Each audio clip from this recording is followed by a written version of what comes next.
Hello and welcome to a DFS strategy video for the 2023 Valero Texas Open. My name is Eric and here at SweetSpot DFS. It's all about trying to hit the optimal lineup every single week. And of course, we do that kind of two parts. One with the preview video where we target the stats you want to build your lineups around. And then in the strategy video, it's all about trying to anchor around the plays that'll help us hit the optimal lineup. So of course, that means looking at the SweetSpot ranks, the marquee tee times, as well as the anchor buckets to do just that. So that's what we'll be covering in this video. And then we're going to build lineups at the end of the video. So if you have 1, 2, 3 players that you'd like to see me build lineups around using the optimizer, I certainly will do just that. So keep those ready for at the end of the video. Usually I talk about an hour in with all the things I just mentioned, and then we get into lineup building. So if you're coming in now, it'll take that long. It'll take that much time to get there. If you just join me like an hour after, then boom, you got it. Before we get in the strategy video, some reminders that I like to do, some giveaway reminders, I should say. There's a cheat sheet available. You can find that in the description of this video currently. So go take a look at that. If you want to follow along with me throughout this video, it's available for you. I can see one person, there were just 2 people in here. But I see one person there currently has all the information that I'm going to be going over. So you have the dream sheet, as I like to call it, that I deemed this a long time ago. You have all the information, again, that I have. There isn't anything different from what I'm giving you than what I use. And of course, you have the bucket system here as well. Now, I highly encourage you, once you're here, to go to the file menu, scroll down to make a copy. This will give you edit ability. Otherwise, you can only read only. Now, again, I said this in the preview video, I do believe you have access to still use the filters on here if you're just viewing it without making a copy. But I think it's just much more beneficial if you make a copy. That way it's yours. You can edit some of the stuff. I don't see why you would edit the bucket system, because this is all the data that I've compiled, put in here. I would doubt you would know how to to modify this correctly. So probably don't modify that. But when it comes to the dream sheet, you could add any pieces of information to go along with the golfers that you want. I think that's very beneficial for you. If you want to use your own course history, mine goes back to 2013. Maybe if you want to use something a little bit further back than that, you certainly can. And then anything else that's in here, if you want to update. Again, that is available to you. There's a link in the description to get you to this page, and it's yours, free of charge. Now, to go along with the cheat sheet, I also have an optimizer, and my optimizer we're going to use later today, later in this video, to build lineups. So that's when I asked you, have 1 golfer, 2 golfers, 3 golfers ready to build lineups around. We're going to use this because this incorporates everything. It incorporates the marquee tee times, which I'll be covering in this video. It'll also be incorporating the bucket system, the minimums, the maximums. These are all the projections that that I talked about in the preview.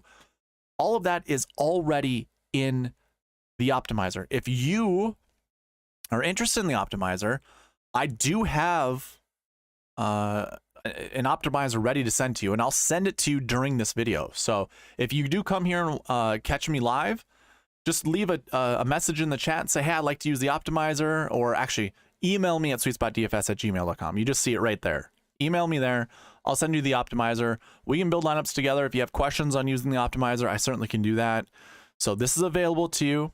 Now, the only way to get this optimizer, again, email right there. Email me that you're interested. I have my email up.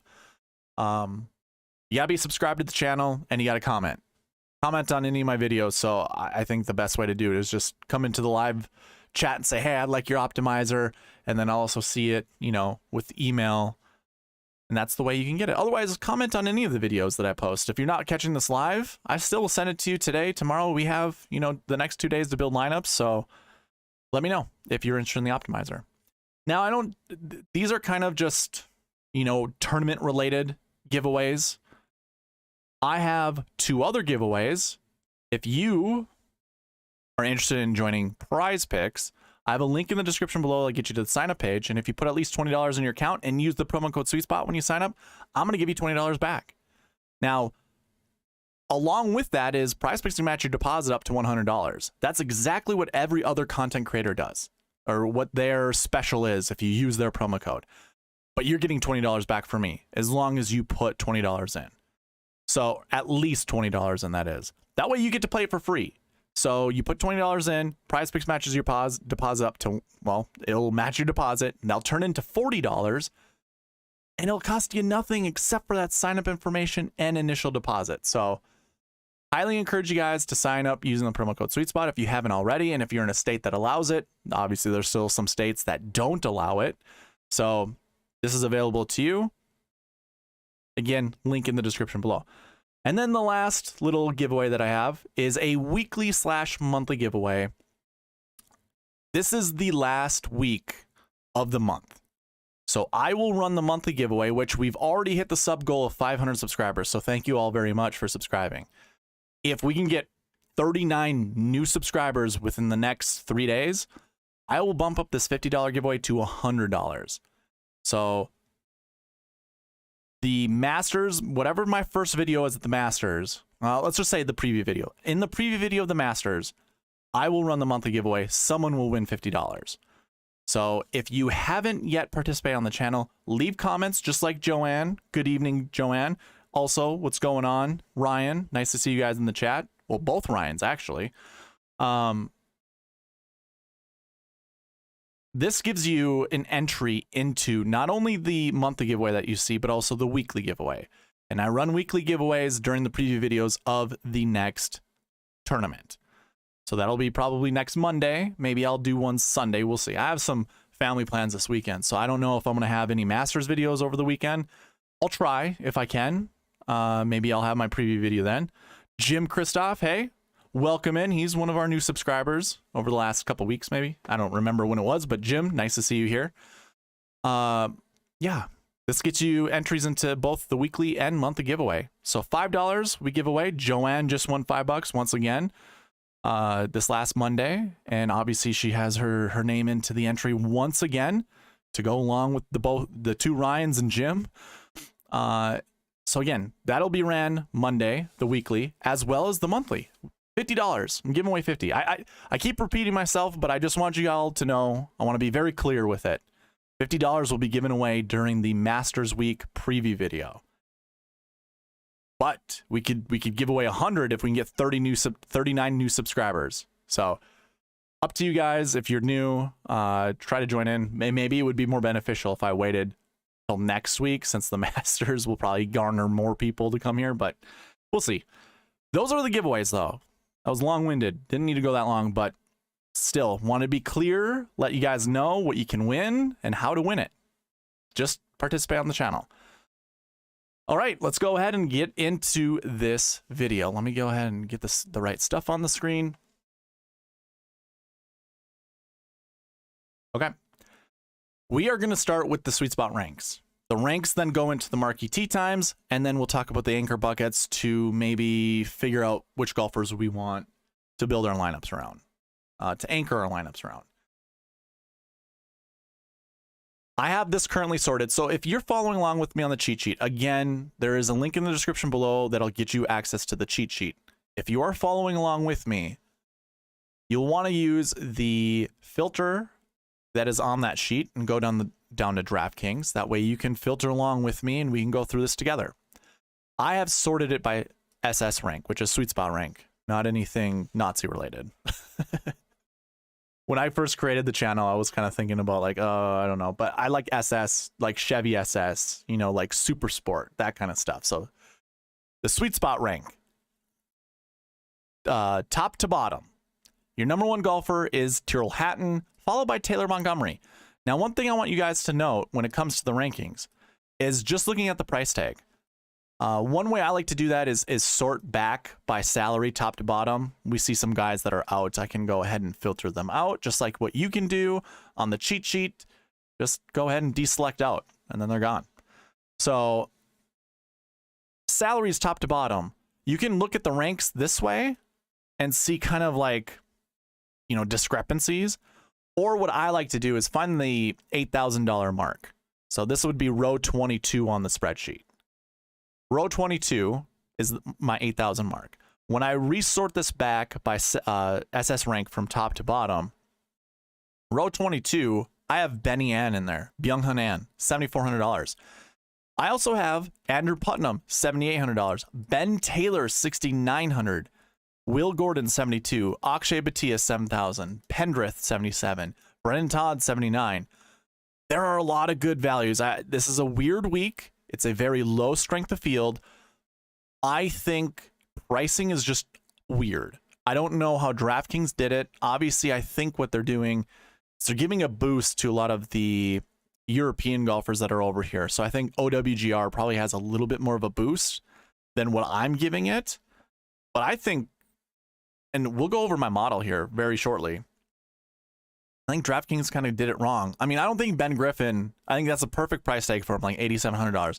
I don't see how it could put him at $9,000 or even $10,000. But like Corey Connors, Ricky Fowler, and Hideki Matsuyama all have been playing fairly poorly. So for them to be kind of lower on my rankings makes sense to me.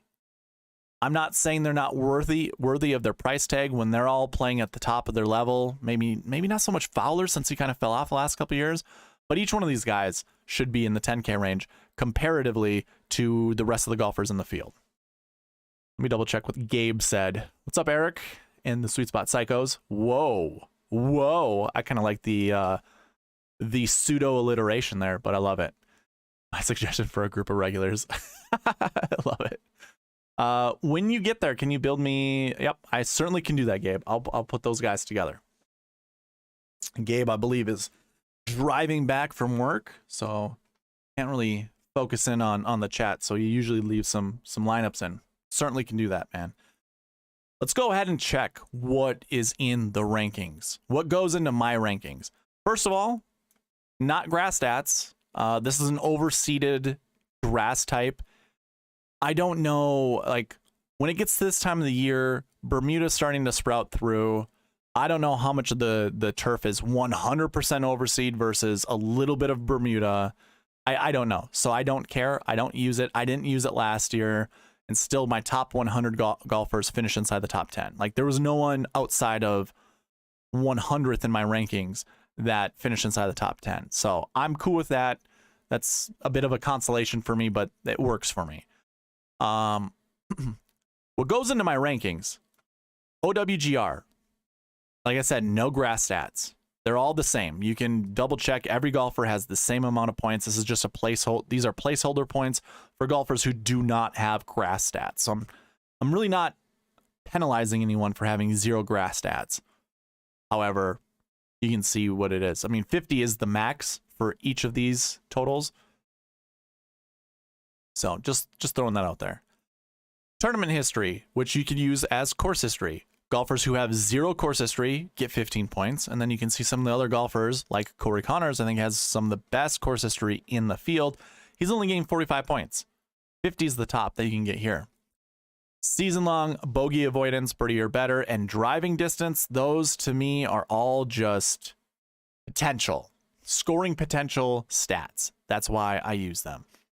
And then we're going recent form with DraftKings points, their average finishing position, as well as their round-by-round scoring averages. This is all watered down. 50 is the top. 50 is the most points you can get in any one of these stats, so you can kind of see how they all rank comparatively. It doesn't look like anyone's 50 points, and very few are over 40. So not a huge benefit there. And then I'm doing full points for DraftKings points, round-by-round scoring, round under 70 percentage, cut made percentage, and DK top 10 percentage. All of those get 100-point values. Usually it's the best golfer in that stat gets 100. Some of these I do have kind of tiered in a way. So I can't tell you which ones those are. Doesn't matter. All of those go into a point total, and that point total determines the rank. So those are your sweet spot ranks. That's how I get there. And then you can see the top guys. It's just a hodgepodge of different salaries. Yeah, I don't know. This is kind of one of those odd volatile weeks. And then you can see with my sweet spot ranks to go along with the salaries, it's very volatile. Of course, This goes into my marquee tee times. If you're unfamiliar with this section, basically what I do is I look at all the sweet spot ranks for each of the golfers in a group. You know, we have like 38 some groups or 48 some groups this week. Let me double check. Yeah, 48 groups. So we have 48 groups. I go and I rank total all of them based off the sweet spot ranks in a group. And then I come out with my own ranking for each group. That's how the marquee tee times, that's how I come up with them. So, I mean, one of those things you can validate with me on the cheat sheet is basically sorting by group rank here, A to Z, top to bottom, and just combining all the sweet spot ranks. So this first group with Tyrrell Hatton, Chris Kirk, and Cameron Davis equals 23. The next one equals 41. The next one after that equals 63. The one after that, 78, 83, 111. This is kind of an interesting group because that's Charlie Hoffman in there, ranked 99. Otherwise, you have the 5th ranked guy in my sweet spot ranks, as well as the 7th ranked guy in this Connors, Siwoo Kim, and Charlie Hoffman group. Could have easily been one of the top groups if it wasn't paired with Charlie Hoffman. And then the next one after that was a 111. So you can kind of see how they kind of tier down little bit by little bit, and that's how I get my group ranks. So these are your marquee tee times. There are 9 tee times that I kind of really look at, and also that'll be in the optimizer. This is already built into the optimizer, so it will make sure you select, well, let's go over the rules. It'll make sure you select a certain amount of golfers from the marquee tee times based off of these rules. Select 2 to 4 groups. And I say that because, you know, going over the last 2 years, this is the projection, the number of golfers that you kind of want to select from in the marquee tee times. Here, let me add some more clarity to that. 10% of the time, we have 1 or less golfers from the marquee tee times inside the optimal lineup, not the top 10, but optimal lineup.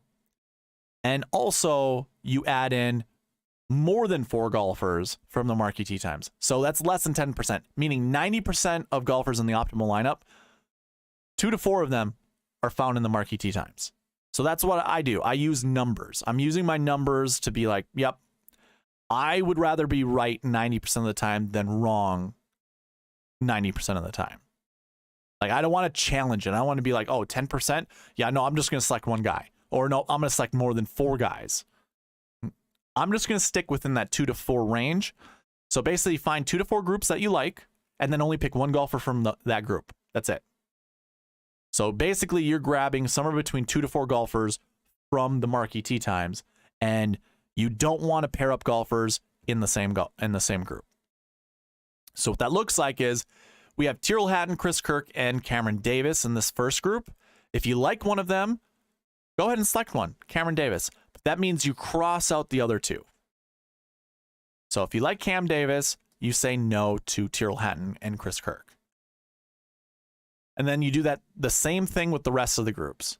So if you like Cameron Davis and you want to pair him up with Ricky Fowler, perfect. That's wonderful. They're in 2 separate groups, and they're obviously not playing together, and you've got your 2.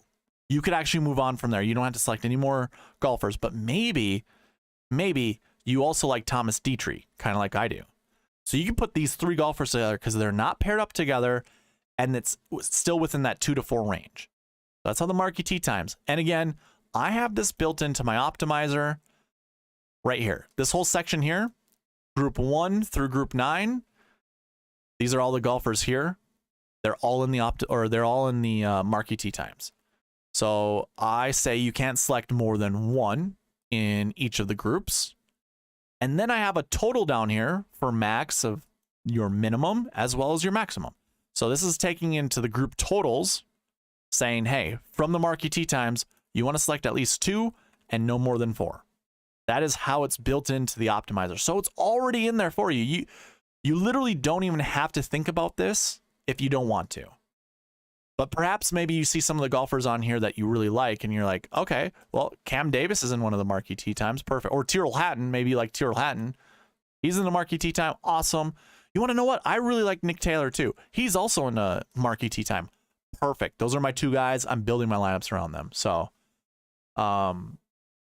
Hey, what's going on, Byron? Nice to see you after your podcast. I was just on there listening to you for the full hour. Oh, the likes will come. The likes will come, Byron. But yes, where are the likes? Come on, guys. Bump it up. So anyways, that covers your marquee tee times. Laid out the rules. If you want the optimizer, it's already built in there, so you don't even have to think about it. So, up to you guys. Whatever you'd like.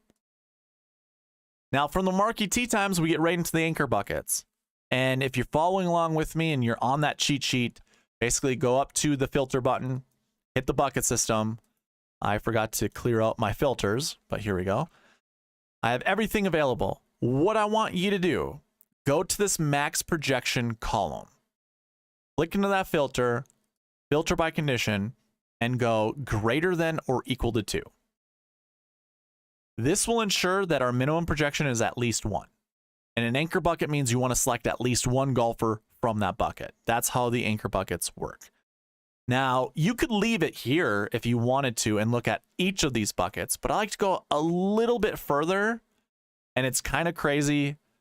There isn't one. Okay, normally what I like to do is look at this column here that says this year, and that's how many golfers are in each of those buckets this year. Typically, what I see, I will have 3 or 4 buckets that have 25 or less golfers in those buckets. Not this week, which is crazy. I don't even know which bucket to choose from. Like, this is nonsense, honestly. Here's what I'll do. I'll go a step further, and I'm going to go ahead and, I don't know if this is really the best way to go about it, because I'm not a huge fan of just looking at the optimal lineup portion of this. But basically, if I go in here and I deselect 0 and keep it select on 1, 2, and 3, these are all the buckets that have been the optimal lineup for every single year that I've recorded stats. Strokes gained stats go back to 2019. Recent form goes all the way back to 2013. Course history goes back to 2015. And last week goes all the way back to 2013 as well. So I do have several years of data that cover all of these. So we have 5 buckets we can choose from. Really, the weaker buckets are going to be your strokes gained 3 and 4 because, again, my data goes back to 2019. So not a lot of years for this to normalize, which, I mean, you can do with that as you will. Like, if you want to run that risk, that's fine. But there's still anchor buckets. You don't even have to put this filter on. You could just look at the, at least minimum 1. Well, just the conditional being greater than 2 in the max projection filter. You can just do that, and that'd be fine. I think it's fine doing this, looking at it this way. Now, last week's 6 bucket, I'm projecting somewhere between, technically it's 4 to 8 being inside the top 10 of golfers who did not play. Remember from the preview video, this also includes golfers who were in the World Match Play or the WGC Match Play. The reason I put them in there is because it's hard to quantify what they did at the Match Play as it pertains to a typical tournament. Some of these guys were out in 3 rounds, 3 matches, and they didn't play all of their holes. Some of them made it to the round of 16. Some of them made it to the round of 32, and then they were bounced. I don't know how that quantifies when it comes to, a finish. And again, like I was saying in the preview video, it's very difficult when there are only 64 golfers in match play, and technically anyone who makes it out of group stage automatically gets 16th or better place. Those are your top 20 buckets. And I'm not going to put all of those guys inside that top 20, for last week, the last week 1 bucket, which is 20 or better. It just wouldn't make sense because they didn't have technically, it's not really a top 20 finish in my opinion. So anyways, I'm going to skip this bucket. All of that being said, I'm going to skip this one. I'm not going to consider this to be a quote unquote anchor bucket. Now, we typically see 3 golfers from this bucket inside the top 10. Again, this includes match play. So it's not that they didn't play. Well, it includes that, but it also includes match play. And it looks like 3 are inside the top 10 as well. So 3 to 6 I guess here, I'll do a quick rundown for you guys. In 2022, Keegan Bradley, oh no, he wouldn't have been a top 20 golfer. We had 0 golfers from the match play inside the top 10 of the Valero Texas Open that got a quote-unquote top 20 at the match play. So you can skip that one. And then, of course, there you go. Jordan Spieth finished 9th at the match play, which, remember, anyone who makes it to the quarterfinals. So quarterfinals is let's see, first, second, third, and fourth. That'd be the semis. Semis go to the quarter. Okay, so the round of 16. Anybody who lost in the round of 16 gets a 9th place finish. And that's what Jordan Spieth did in 2021. So he was technically a top 20 golfer. That's why I don't include that, because he got an early bounce. That would have been what? A Friday kick out? Saturday? Yeah, Saturday. He would have been done on Saturday morning. So I don't include that. And then in 2019, Kuchar was 2nd, but then you also have 2 17th place finishes, which are technically top 20s, the match play. Those were golfers who did not make it out of group play. So that's the other reason that I don't include match play in the last week buckets. It's very difficult, but you can see there were 3 golfers inside the top 10 from the match play that obviously played. That would be considered in the last week bucket 6. And that's what I'm just going to do with the rest of these. Okay, so in 2018, we didn't have match play beforehand. Oh, okay. I forgot to even look at this in the preview video. So the Valero Texas Open, starting in 2019, followed the the WGC match play. So those 3 years, I did not include golfers who did not play, or golfers that were in the match play as did not play. Very confusing stuff. I apologize. But just remember, if they did play in the match play, they're going to be considered a last week 6. Okay? And last week 6 means did not play. That's going to be confusing on your end, but I'm trying to clarify it here for you. So keep that in mind. But again, I'm not talking about last week 6s. There are 85 golfers that are technically last week 6s. Again, just to reiterate, this includes golfers who did play in the match play. And you're going to see on the cheat sheet, I actually don't have a finish for them because the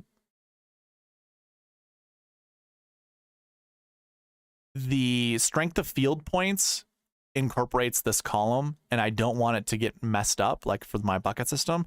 So I just kept it blank. So you're going to see some golfers who did play in the match play, like Cam Davis, Christian Bezuidenhout, Ben Griffin, Matt Kuchar. I'm not going to go through the whole list, but you're going to see they have 0 stats when it comes to last week. That's fine. That's fine. I believe they should be in this bucket.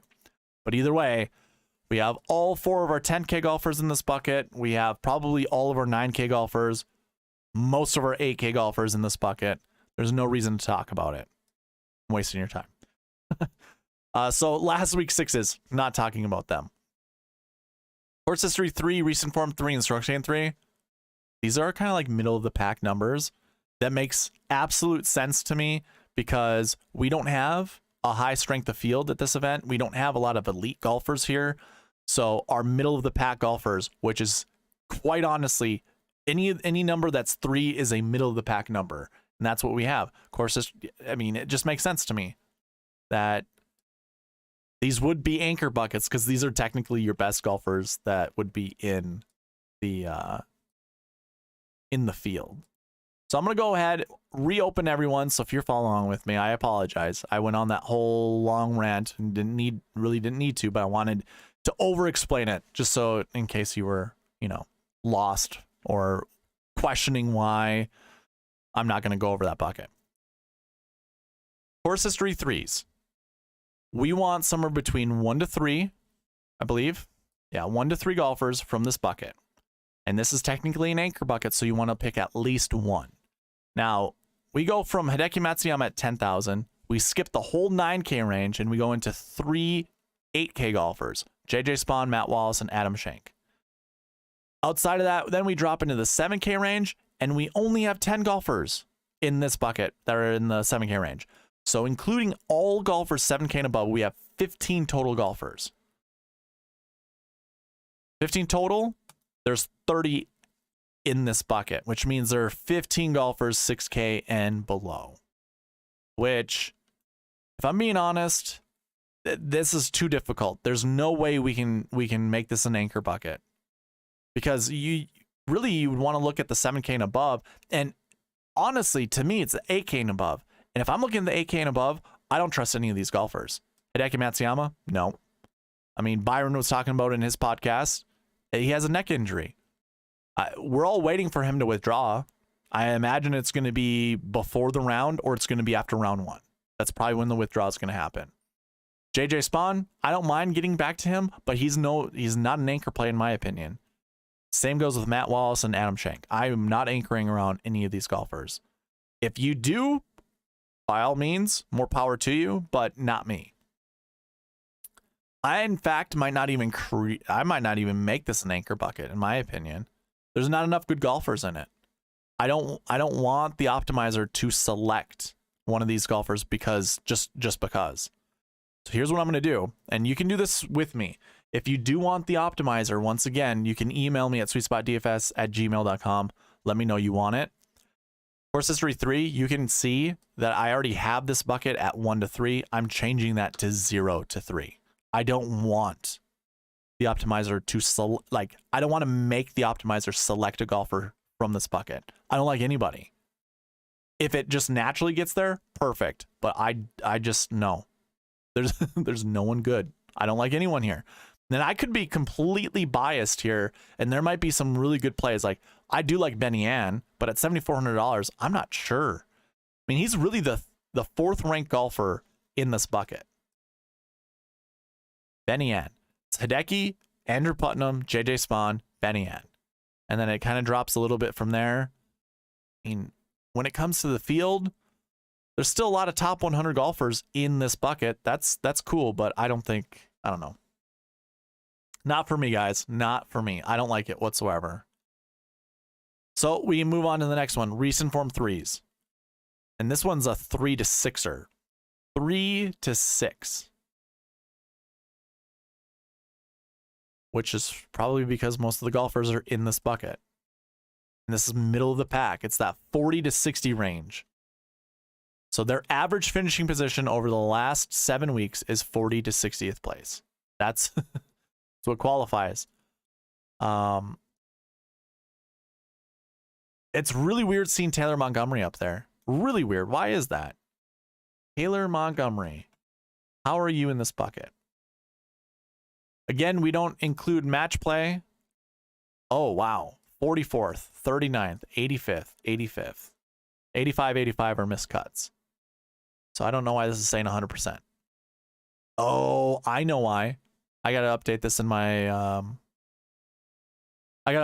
my input sheet. These are kind of okay, so when we have weeks where we have 2 tournaments on my input sheet, it's really only looking at the last 7 weeks. Like this as well as the yep. Okay. No, the recent form average would be correct. Should be.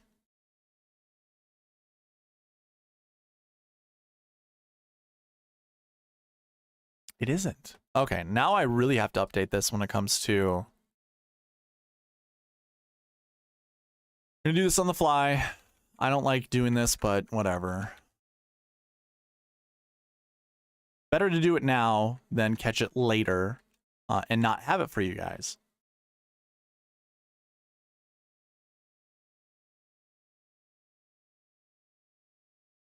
This will update the buckets, by the way. We go ahead and put a filter on this. Go top to bottom. We actually have some golfers that do have good recent form. This might actually change the buckets to be in our favor. Maybe we'll actually find a true anchor bucket. I could slap a conditional on here. I understand, but might as well do it this way because frankly, I don't care. This is just one of those that, there we go. Let's do it this way. So the bucket system is actually driven by this page that you see on here. We can see course history, last year, recent form, and then last week. So really the recent form bucket's the only one that would have ever been in question. There you go. I was going to say, I don't know why Taylor Montgomery's number was 40 to 60, but now he drops out of that and he's actually 63.25. So even worse yet. Okay. So I will do this. How about this? Let me select everybody. I'm going to update it on your guys' end as well while we're doing this live. I'll grab all of these numbers. I'll open this back up.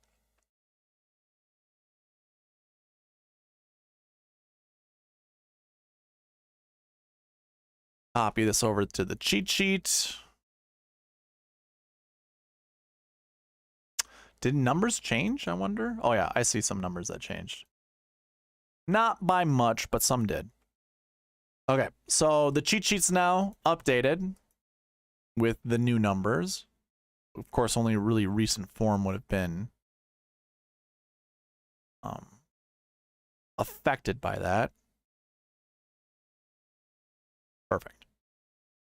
So let's go ahead, put the filter back on. I'm going to do my conditionals. Nothing like having a little bit of a hiccup, just a little bit. How's it going, Byron? Nice to see you in here. Doing fine. How are you? Yeah, so it doesn't really change. We still really don't have true anchor buckets, really. But we do get rid of, I mean, we still have our recent form 3s, and the projection is still 3 to 6. So,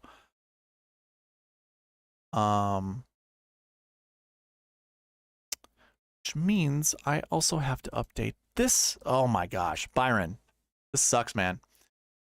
Some things I didn't realize because of the stupid, you know what? I do this the long way. Having two tournaments, one being match play and then the other one being another one, just sucks.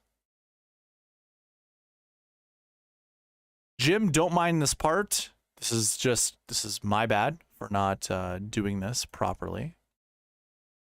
So 1 1 1 1, perfect there. Cool.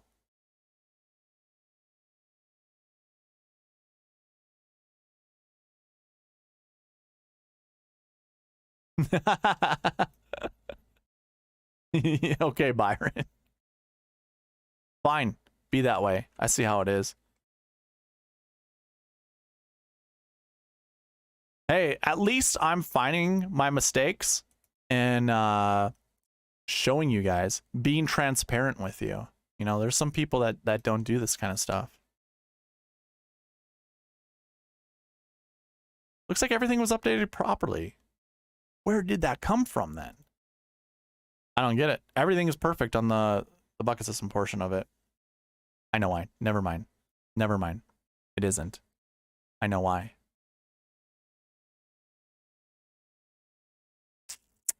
I have to then do an if in there.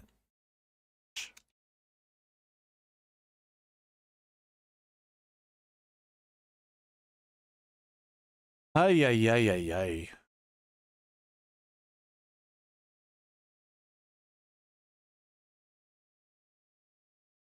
What's going on, Chad? We're learning on how to do Excel functions in Google Sheets because I screwed up. I'm actually going to put a conditional on this one. And Byron's telling me my credibility is shot now, so I suppose I should probably just quit the show and just move on. Yes, that is exactly what I'm doing right now, Byron. I am flexing my skills on you. Absolutely.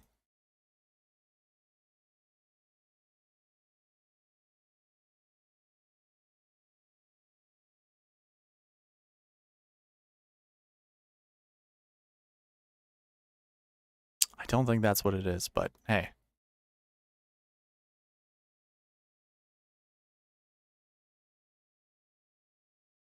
There we go. I think that's the number. That's probably the correct way to do it. And I will update the spreadsheet so this all is reflected correctly.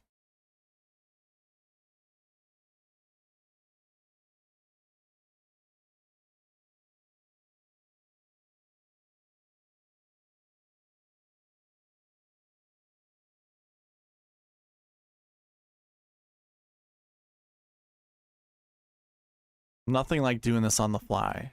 Hate doing this on the fly. I knew I needed to update this. I saw it when I was putting it all together yesterday. I was like, okay, I got to remember there are 2 tournaments that happened last week. Like we actually had 4 weeks, or within the last 7 weeks, we had 2 tournaments that did this. So I remembered I needed to update it, and then I forgot before I went live. What are the names this week? I don't know. You tell me, man. I'll create some lineups with any of the golfers you think I should be playing. We know Byron hates Ricky Fowler. Like, he hates him with a passion. Does not want to play Ricky Fowler at all.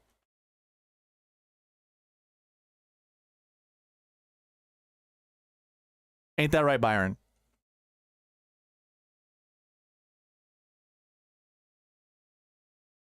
Okay. I think we have everything updated. Everything is good to go. Sorry about that, everyone. If you are bored, my apologies. We'll get in the good stuff here. Just give me a second. Ooh. Why didn't you call it Mountie? I thought it's Montgomery. Of course you want to pepper the 8K range. That's no shock, no surprise. Pepper. Should take my pop filter out and I can be just like you, Chad, with the peppers. Yeah. Byron, I'm sorry. That was taken out of context. You're right, but it's the truth. All right, guys, we got it. We got it figured out. So recent form 3s. Montgomery is not in here anymore. He's actually in the recent form 4 buckets. So when we look at this, we want 3 to 6 golfers from this bucket, which is a lot like the last bucket we went over, except for there are more 9K and above golfers. So I do like this bucket to select at least 1 golfer, but we're looking for 3. Yeah. I can leave 3. Yeah. I can leave 3 in here. So I mean, like, Corey Connors, any of these guys. We could use Chris Kirk, which is Byron's favorite guy this week, Chris Kirk. Or perhaps even Matt Kuchar. And we can go with my guy, Thomas Dietrich. I'm a huge Dietrich. So, hey, Chad, you want a 8K golfer, Dietrich is your man. I like Dietrich this week a lot. Number 4 in my model. I like Dietrich.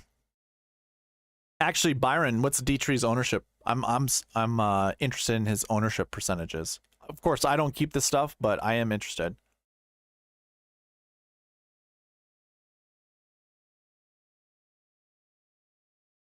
I don't mind starting with like 3 guys from here. I'll let the optimizer do it.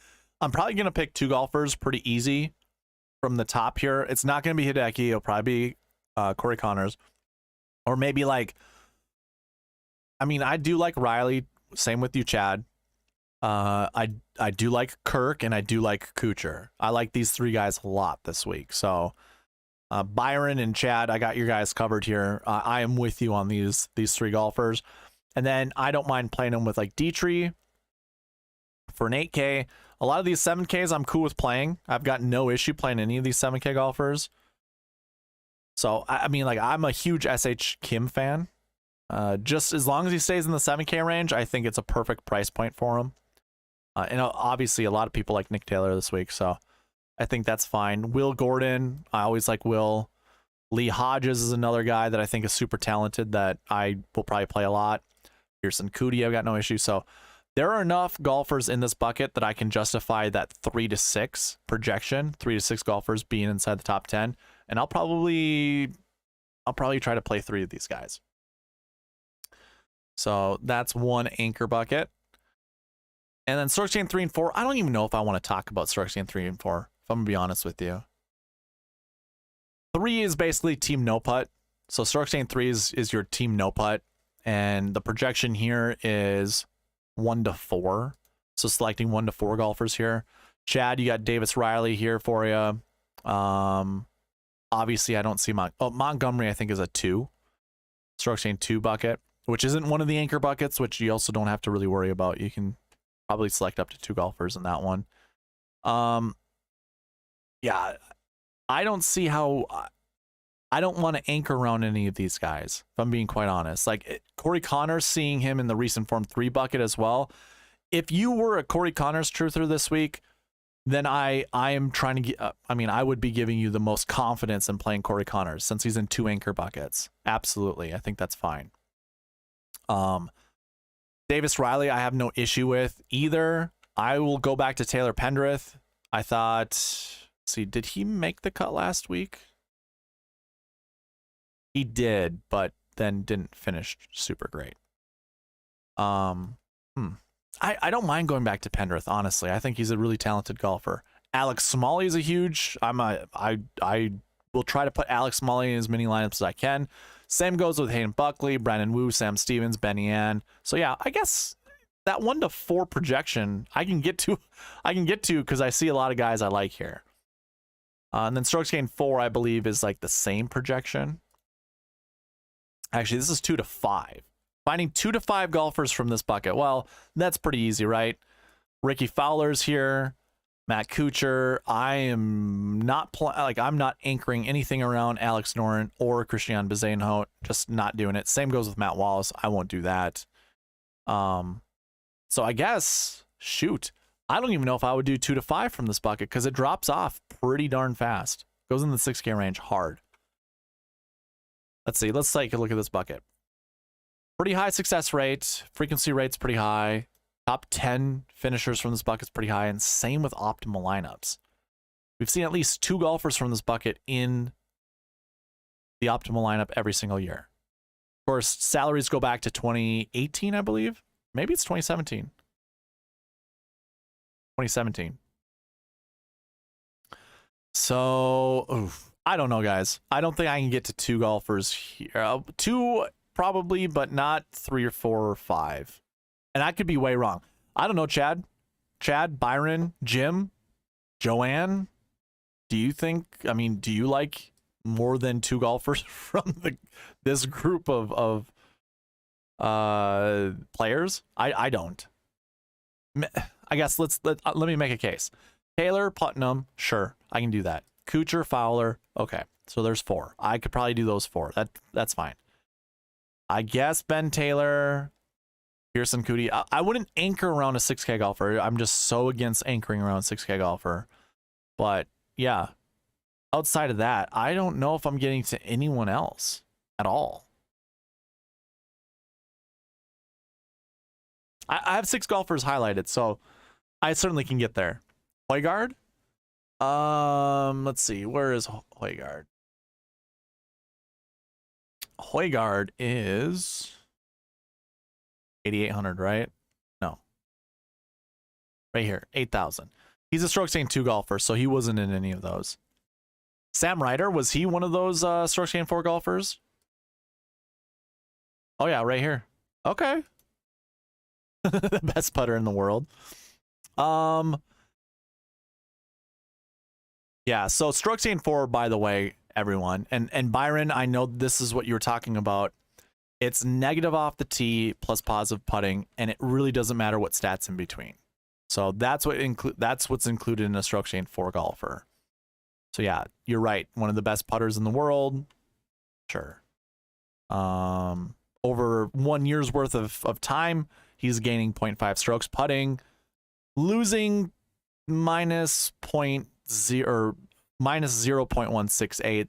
That's over 1 year's time.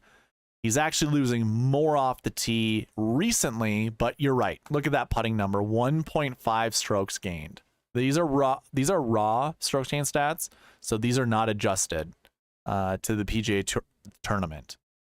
So yeah, you're right. He would be one of the best. I mean, he is the best putter in this in this bucket.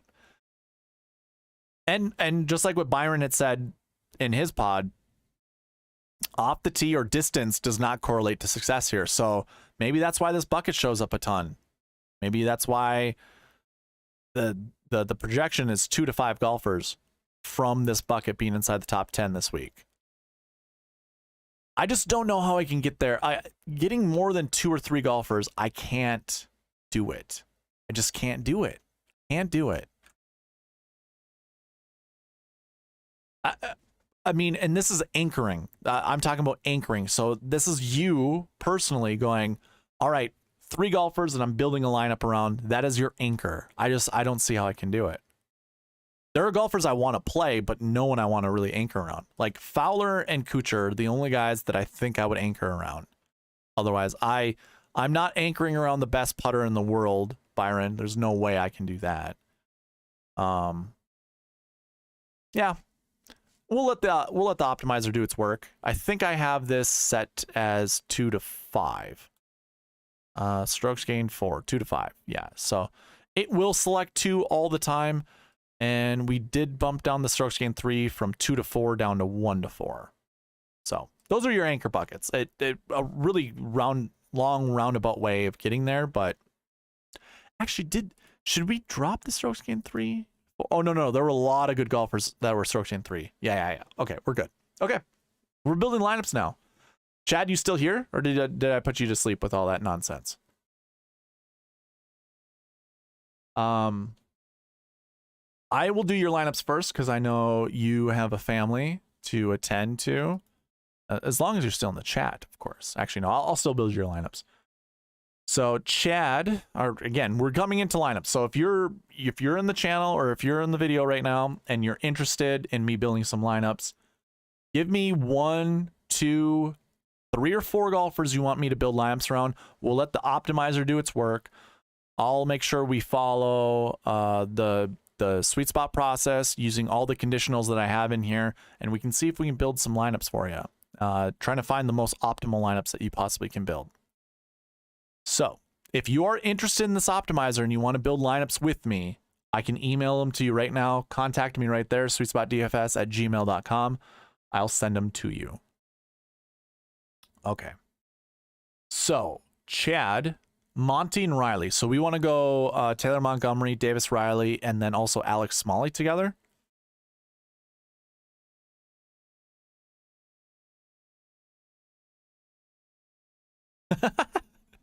Did you just build your own lineup by putting it in the chat?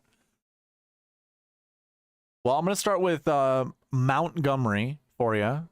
Of course, that's Chad's way of saying Montgomery. Just, you know, don't shoot the messenger. We'll start here. So Montgomery and Davis Riley. We'll see if your guys just show up naturally. I bet Dietrich shows up. Yeah, there we go. So Montgomery, Davis Riley, Thomas Dietrich, Brennan Todd, Ben Taylor, and Trey Mullinax. That is the first lineup, Chad, that goes with Montgomery and Davis Riley.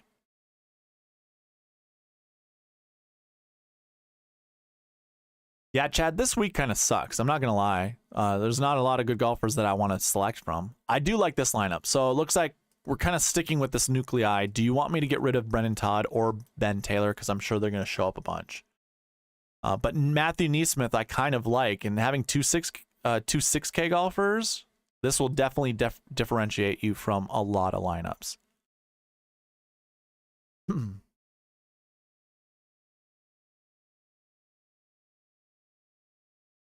Interesting. Montgomery, Riley, Thomas Dietrich, Brennan Todd, Taylor Pendrith, and Justin Lauer. I don't mind that. Don't mind that at all. I like Lauer this week too. I mean, I'm a huge Lauer fan, like in the 6K range. I like that. Here's an interesting one.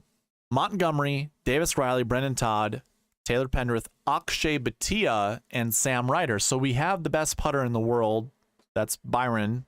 He says best putter in the world. To go with the skinniest left-hander that I think we can find on the PGA Tour. And then, I mean, two Taylors on the ball, pretty deep. Montgomery has a disgusting swing. Davis Riley, I like this. I won't play Todd. Okay. Let's remove Brendan Todd. from the mix. Let's see. I'm going to bring back Sam Ryder to maybe be chosen. We'll see how the buckets and everything fare.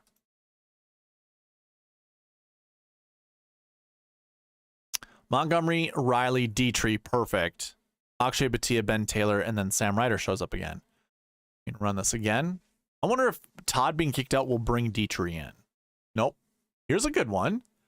Holy Taylors, by the way. Taylor Montgomery, Ben Taylor, Nick Taylor. If you needed a narrative lineup, there you go, man. A bunch of Taylors.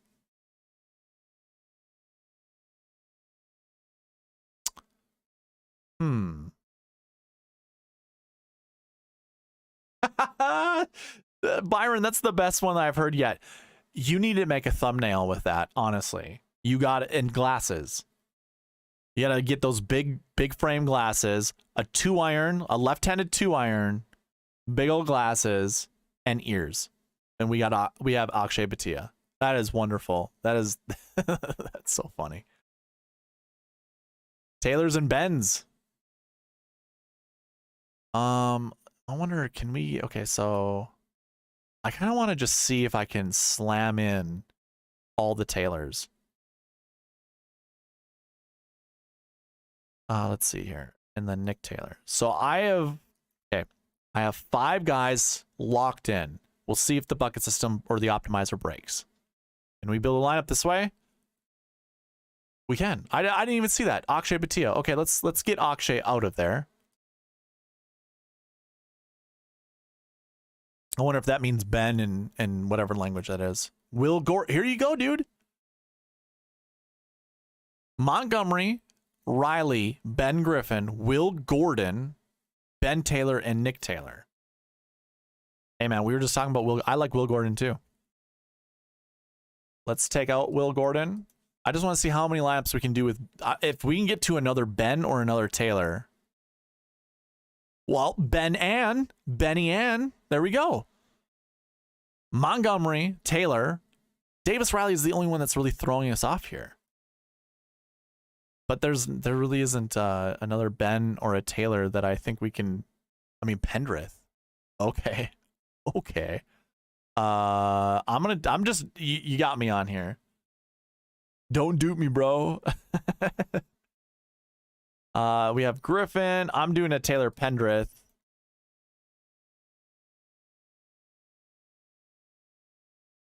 I think we do Bens and Taylors. Oh, it breaks. Damn it. Let me get... Darn it. Is like Davis Riley the only person we can put with these guys? Chris Kirk. That doesn't help. Do I have a 9? Okay, I don't have 9Ks. I have to choose a 9K. Oh, then there's a Ben Martin down here. Does this work? Can we do something like this? What if I take... I have to make a decision. Maybe I take Benny Ann out of it.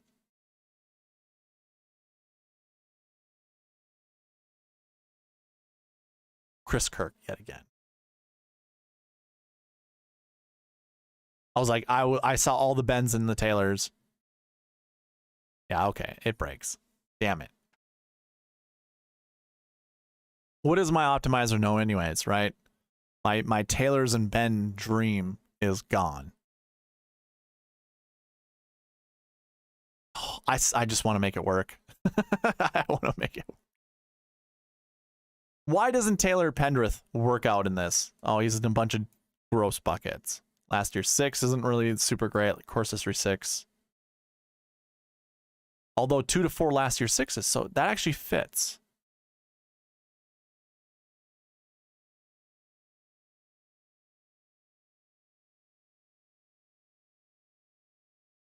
I don't know why it doesn't work. Let me run the optimizer and just see what it selects. Okay, so are we at a max for anything? Looks like the last year buckets, last year 4. I don't think that's what Taylor Pendrith is. No, he is not. Last year 2, he is not that either. Well, here, I did cheat a little bit, so I put these to 1s. There technically shouldn't be ever a 1 in any of these. There should always be 2s. I just put 1s because they're not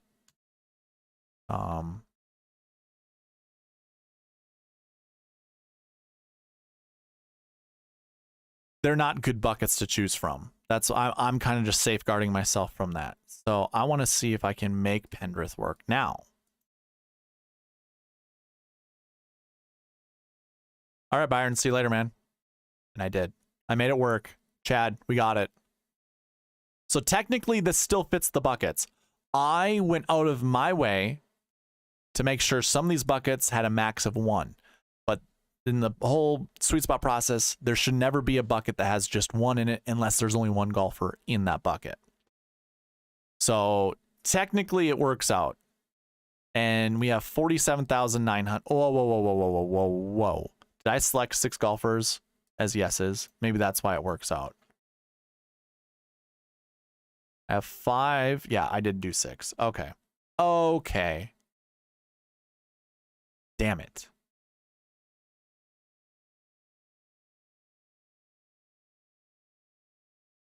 Let's see. I can just double check here. 1, 1. Yep, that's perfect. 4 is the max. Okay, so last year buckets, that all works out. 1 here, perfect. 1 here, perfect. 4 here, works out. 2, 3 is the max. Okay, so course history 6 is where it really breaks. Okay. Can't do it. Can't do it.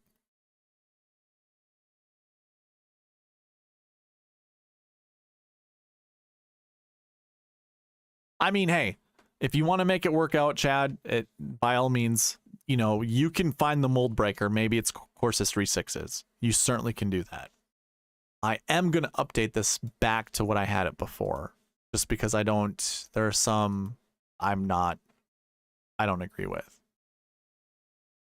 So like that last year too, you see how there's only 5 golfers in it, in the bucket, and the projection is 0 to 1. I switched the max to 1, because like why would I do that? Same applies for like last year 4. I'll do that as 1 as well. Even though I said typically you shouldn't do it that way. Like the SweetSpot process always has a max of 2. Like I'm just not going to do that. Last week 4, there's 5 golfers in it. Let's see who the golfers are. I guarantee you, probably not really good ones. So why would I have 2 as my number? Although Pendrith and Grillo, I could see that. So I guess I probably should have 2. Whatever.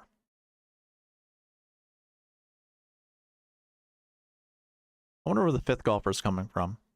Oh well, whatever. All right, let's get back to building lineups. I don't want to waste your guys' time. I think that's fine. Just leaving it here. Yeah, we're good. All right, so we locked in some guys for Chad. Chad, we built you some lineups. We tried to make the Bens and Taylors work. It didn't quite work out. We left too much money on the table. It was like 47,900 to build that lineup.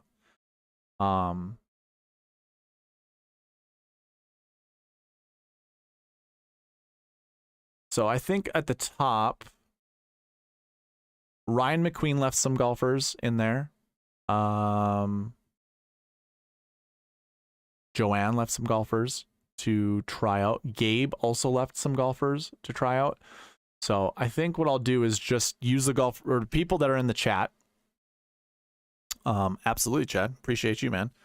You do want to see more golfers? I certainly can do that. Absolutely. I can build some more for you. I think since Joanne is here, I'm gonna go ahead and do Kim and Kuchar for you.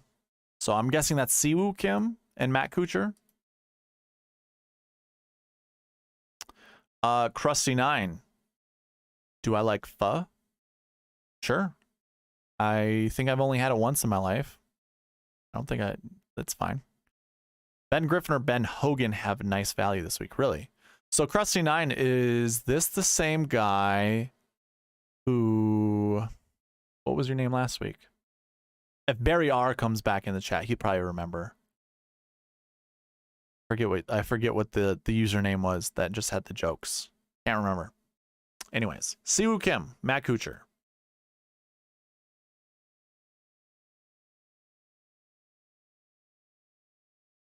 First lineup is an interesting one, Joanne. Siwoo Kim, Matt Kuchar, Ben Griffin, Thomas Dietrich, Ben Taylor, and Joseph Bramlett. So we got our Bens once again. I don't mind that. I do like Joseph Bramlett. And what do we have? 2 9s, 2 8s, a 7, and a 6. Still follows the 10 9 8 7 7 6 approach. We sub 1 7K up to an 8. We sub 1 10 down to a 9. So that works out. And that obviously works. Another good lineup. Ben Griffin, Thomas Dietrich, Ben Taylor. Yeah, I'm not going to say that name out loud.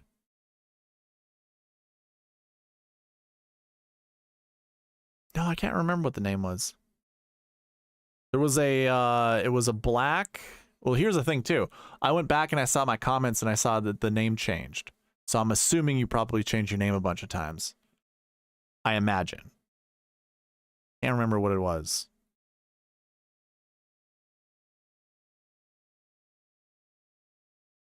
Let's see here. Siwoo Kim at, yeah, I like this one. So I think Ben Griffin and Ben Taylor are going to show up a bunch. Do you want me to take someone out, Joanne? Like, do you want me to take out Ben Taylor?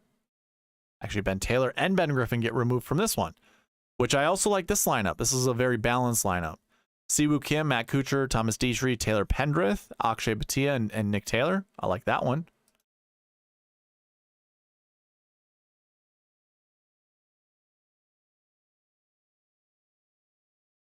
Siwoo Kim, Matt Kuchar, Thomas Dietrich, Taylor Pendrith. I like this lineup the most, Joanne. If there was a lineup that I would save, it would be this one. I like that one a lot.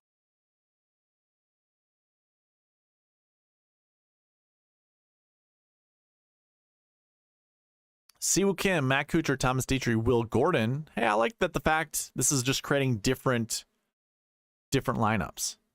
That's to me it's like a good thing to see various lineups, like a diversity or diverse lineups.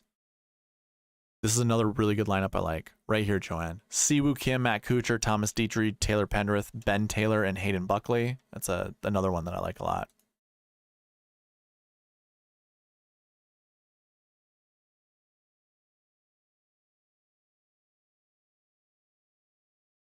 And another good one. Kim, Kuchar, Dietrich, Pendrith, Taylor, Alex Molly. Joanne, do you want me to get rid of like Ben Taylor or Taylor Pendrith or even Thomas Dietrich? These are golfers that I like, but perhaps maybe you don't. I can certainly remove them and then go from there.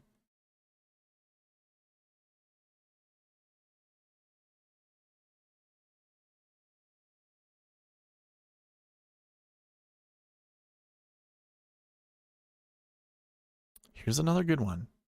Kim, Kuchar, Pendrith, Davis, Putnam, Mullinax. It's another good lineup. It's a solid combo you have, Joanne. Very good.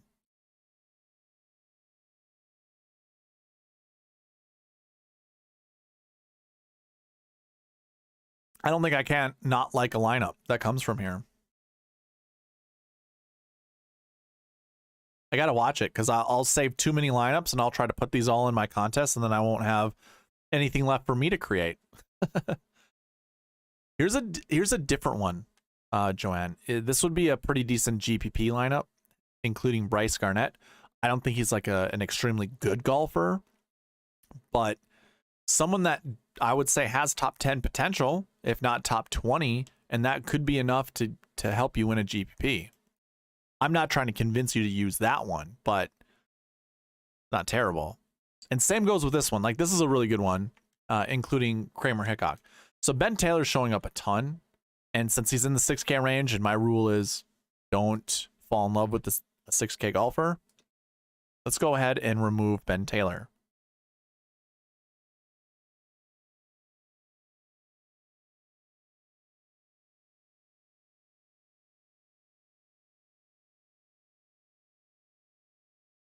Siwoo Kim, Matt Kuchar, Thomas Dietrich, Taylor Pendrith, Andrew Putnam, and Tyler Duncan. I don't I don't care for it. Like I don't like Tyler Duncan all that much, but it's a solid lineup nonetheless.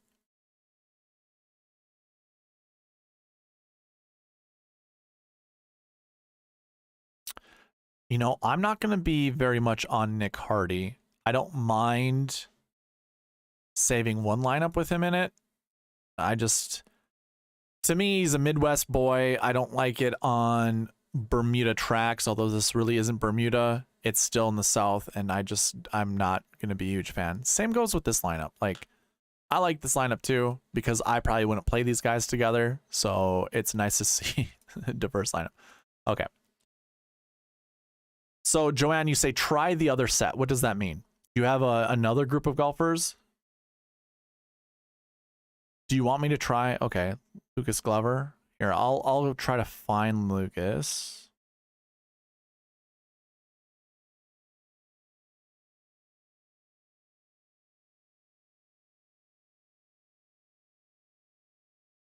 Kind of break it. So, believe it or not, Lucas Glover to go with Siwoo Kim and Matt Kuchar, not super great.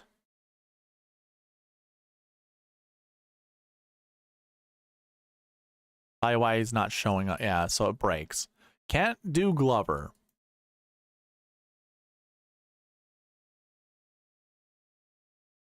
Not sure why. Course history 2, last year 1, maybe? Maybe that's why. Yeah, so you're essentially choosing, so Siwoo Kim had a top 20 finish last year. So too did Matt Kuchar. I have a max of 2. And that goes with just the projections of how many golfers I think are going to be inside the top 10 from that bucket. So 0 to 2, large part of it's because the strength of field isn't very high, and there's 12 golfers in it. So I think you want to stick to just 2 golfers from that bucket. And obviously Siwoo Kim is one of them, and so too is Matt Kuchar. So adding another guy like Lucas Glover, that breaks the optimizer. It doesn't like that comment, because now we're putting 3 last year ones in there, which doesn't follow the sweet spot process. So I can certainly break that for you if you want. I can change the projection to be 3, or the max to be 3, but it just doesn't work out if we keep it as is. It's another good lineup. So Siwoo and Matt Kuchar, these are good lineups starting with really good golfers in there. I think those are awesome. So that's a ton of them built already. I'll go through a couple more. I'm not going to save these unless they're absolutely dropped, like I have to. I don't like that one, but that's fine. Jim, Højgaard, Kirk, Siwoo Kim, and Ryan Fox. Okay. So we have 1, 2, 3, 4 golfers. Okay, cool. We'll build 4 golfers, or we'll build a lineup around those 4 golfers. Joanne, I don't mind this lineup. I'm not a huge fan of it. It's not terrible. I think you're on the right track with going with Kim and Kuchar. I think having those guys in a lineup together, it affords you to build so many different combinations, and I think that, to me, I love seeing that, because that helps with lineup building. Kim and Kirk? Okay. Yeah, this is a good lineup on the screen, by the way. Matsuyama. Okay, so now we include a 10K with 2 9s. Here's your Stars and Scrubs approach. I don't mind that one at all. Let me go ahead and remove this. And then you wanted Kirk and Siwoo. Hey, Jim, I will get to your lineups too, by the way. Just going to do this really quick for Joanne.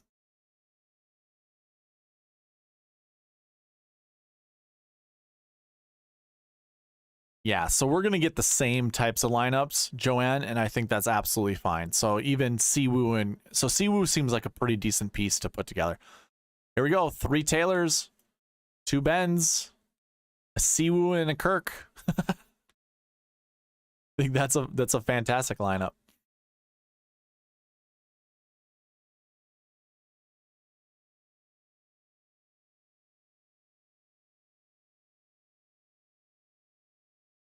Siwoo, Chris Kirk, Ben Griffin, Ben Taylor, Andrew Putnam, Trey Mullinax. I think that's fine.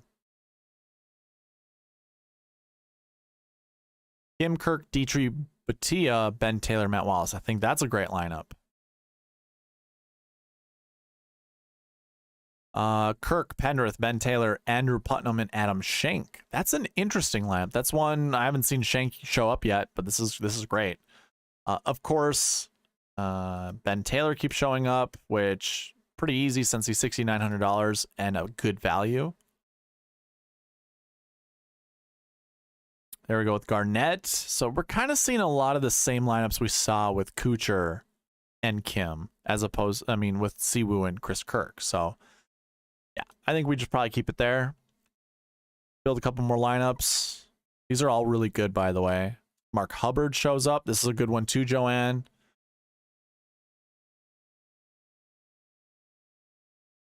And now Bazainhout shows up, which I don't have an issue with. I think this is fine as well. So I think that's where we'll just drop those lineups. Joanne, those are you've opened my eyes to Siwoo now. Siwoo kind of allows us to do so many different things with lineups. So thank you very much for that. These were all really good lineups. Jim wants Højgaard. I believe Nikolai is down here for me. Højgaard, Kirk, and Siwoo. So we already saw Siwoo working out with Kirk, so this should all be pretty helpful. And then Ryan Fox. So I believe Ryan Fox is down here too. There we go. Okay, so far, I don't see any issues with marquee tee times. We do have 3 p.m. and 1 a.m. golfers, so I think it all works out. Let's see if the rest of the buckets allow it to work out. Doesn't. Breaks. Where does it break? Last week, 2s. Nope, not there. We have 4 and 2. That's fine. Course history, course history, course history. That's fine.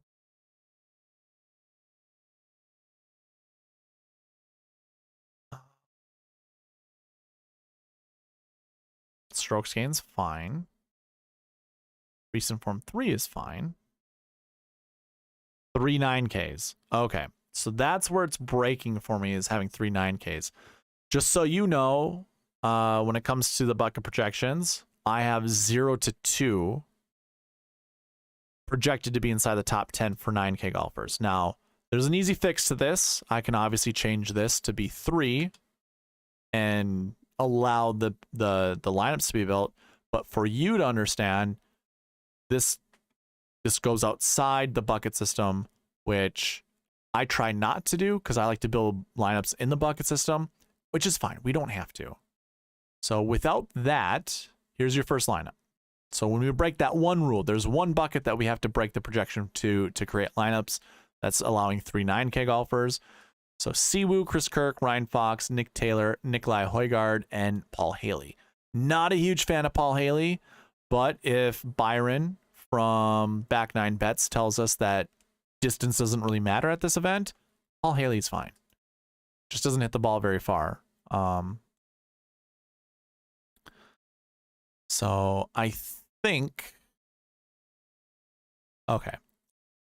One other thing I think we probably need to change, because you have selected 3 9K golfers and an 8K golfer.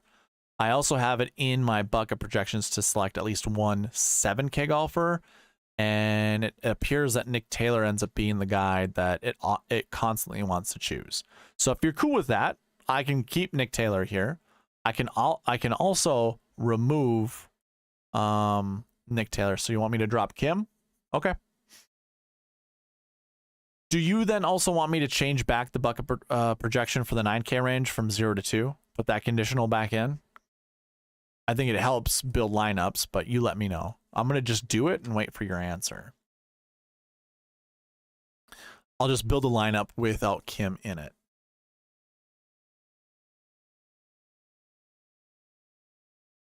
So we have Kirk. So the reason that the salaries are kind of like in different spots, it has everything to do with the metric. So these metrics are low, like Ryan Fox and Nikolai Højgaard. I don't have very good stats for them because they're European golfers. I understand that they're, you know, really good golfers, but because they haven't been on the PGA Tour for very long, their stats aren't reflective of how good of a golfer they are. So that's why they show up down here. Now, I'm going to have to make choices as to what the lowest ranked golfer is out of these.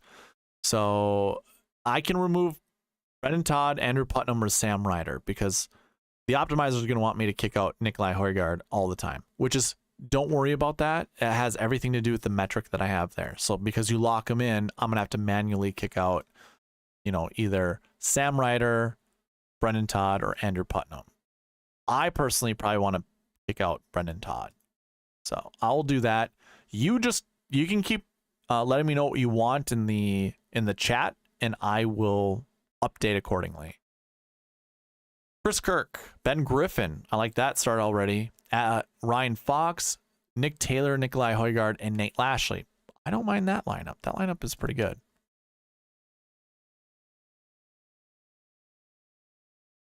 Cool. Chris Kirk, Thomas Dietrich, Ryan Fox, Sam Ryder, Sepp Straka, and Nikolai Højgaard. So I will kick out Straka. I mean, I don't mind going back to Straka, but he is not a guy that I would keep in this type of lineup. So you can obviously veto me, just say no, keep Straka in if you want, and then I'll change that back. Chris Kirk, Ben Taylor, Andrew Putnam, Ryan Fox, Matt Wallace, and Nikolai Højgaard. That's not terrible. I probably kick out Matt Wallace.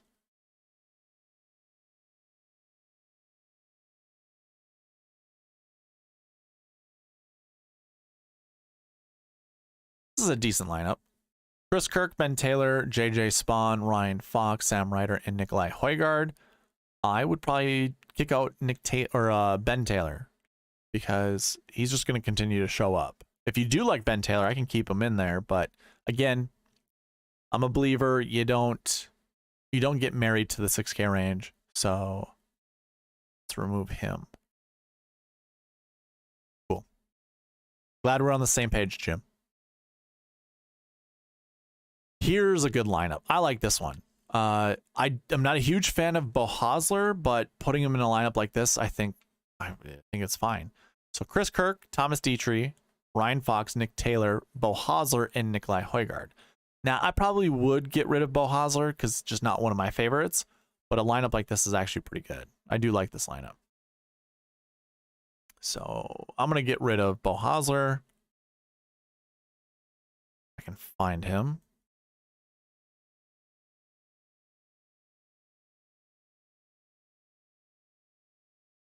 How much did he was what? 815. Okay. Found him.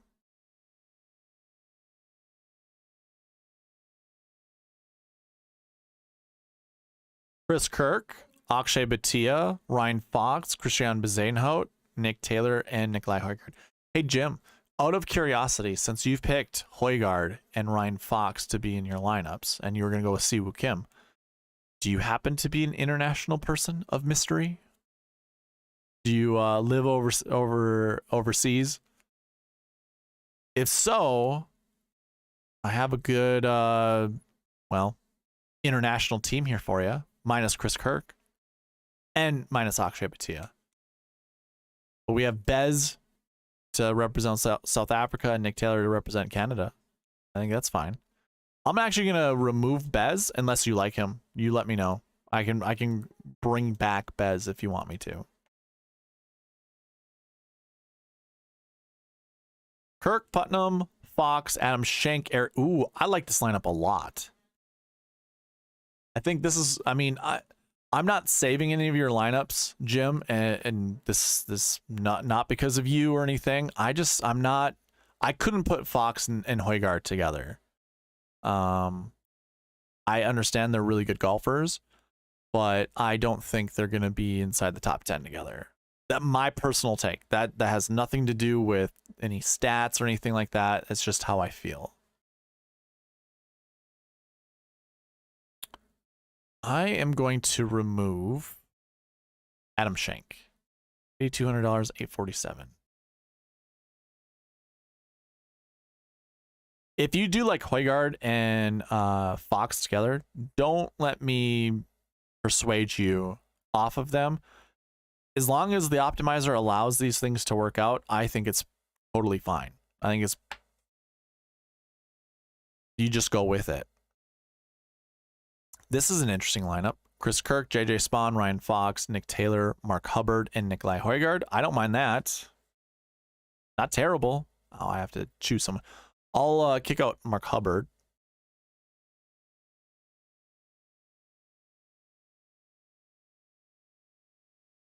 And I'll build a couple more here, and then I'll get to some of the other lineups that were left over. Chris Kirk, Andrew Putnam, JJ Spawn, Ryan Fox, Nikolai Højgaard, and Justin Lauer. I like that lineup.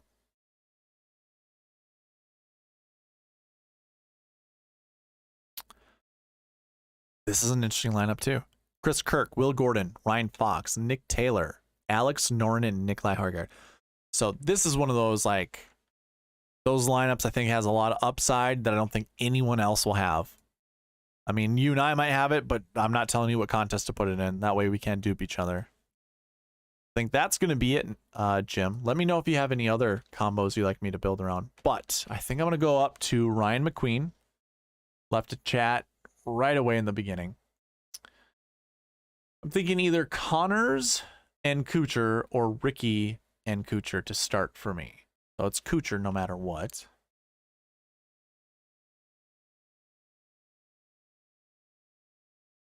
So Kuchar, let's do Kuchar and Fowler first. Oh, cool, Jim. Now, you said you just started DFS. Is that golf or is that just DFS in general? Whether that's football, baseball, basketball, hockey, let me know. And I can answer any questions that you would like. So if we start with Fowler and Kuchar, the very first lineup is a sexy one. Ben Griffin, Taylor Pendrith, Will Gordon, and Ben Taylor. I like that a lot. Ben Taylor, again, is going to show up a ton, but because I'm building nothing but unique lineups, he's actually my lowest ranked golfer in this one, so he gets the boot right away. But this is a great lineup. I like this lineup a lot.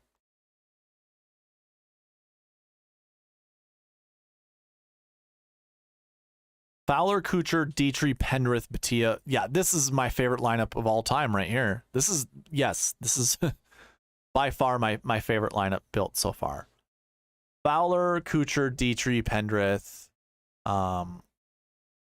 Yeah, I'm going to save this over to the side. This is kind of what I do, is just save them there and then delete. And I don't have to deal with ownership exposures right here. That lineup is my favorite so far. Followed by this lineup. This is my second favorite lineup. I'm just a huge fan of Taylor Pendrith and Thomas Dietrich. I think they're just together very, very, very high potential players. And the fact that they work out with, oh my God. So I think what I'm going to do with these lineups, as you can tell, like, there's one golfer that keeps changing. It's that last one.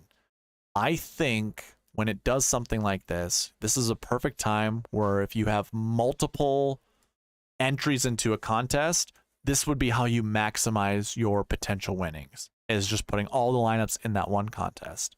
Whether it's the Dime Time, the Core Arcade, winner take all, maybe even the Drive the Green. This is a great nuclei of players that I like with a lot of upside. Even with Bob Shelton, I think that's a great one.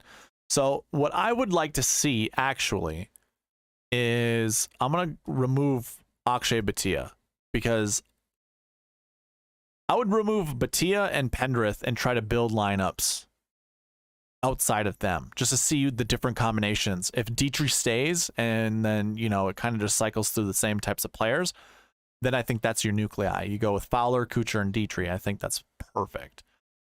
So yeah, I'm going to kick out Batia. I'm going to introduce Gordon. I don't think Ben Taylor. I think I kick him out. Benny Ann and Brennan Wu, and build some more lineups. Yeah, Jim, by the way, don't be shy. Ask all the questions you want. Yeah, okay. So we kick out Akshay Bhatia and we introduce Emiliano Grillo. As our friend Byron would say, that's what we're cooking. Something like that. I butchered that one. But we are definitely cooking with Grillo. It just goes together.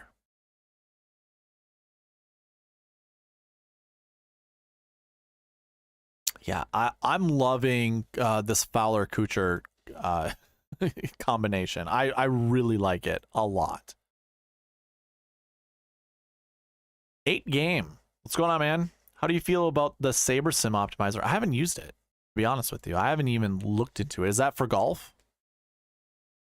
I know Saber Sim does things for football. I don't know if it does anything for golf. And explain to me what Saber Sim does that is unique.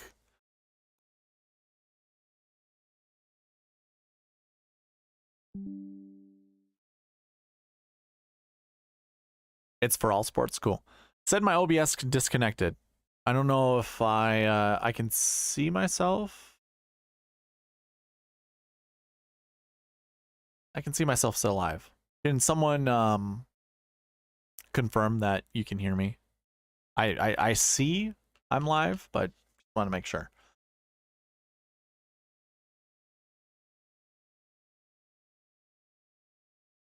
That's awesome, Jim. Congratulations, man. Yeah, golf isn't easy for a lot of people. So the fact that you've won each week is awesome. The lineup that's on the screen right now, Fowler, Kuchar, Dietrich, Pendrith, Benny Ann, MJ Duffy, I like a lot as well. Yeah, I might make this just easy on myself. Maybe I just go like super aggressive. Cool, thank you, Ryan. Maybe I just go super aggressive with Kuchar, Fowler, and Dietrich.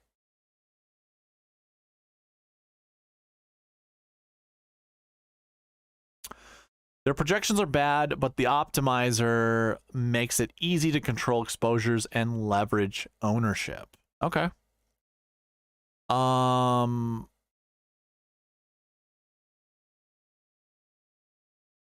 I'd have to look into it. I'm not going to make any guesses as to how it does, those things, but 8 game. If there's anything for you to understand with this channel, I don't care about ownership.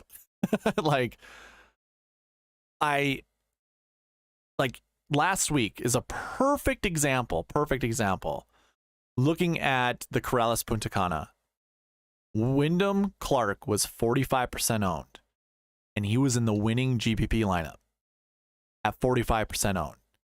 Now, don't get me wrong, if Wyndham Clark would not have performed as well as he did, obviously he's not going to be in the GPP winning lineup, and anyone who doesn't have Wyndham Clark is going to, quote unquote, have leverage over those that do have Wyndham Clark.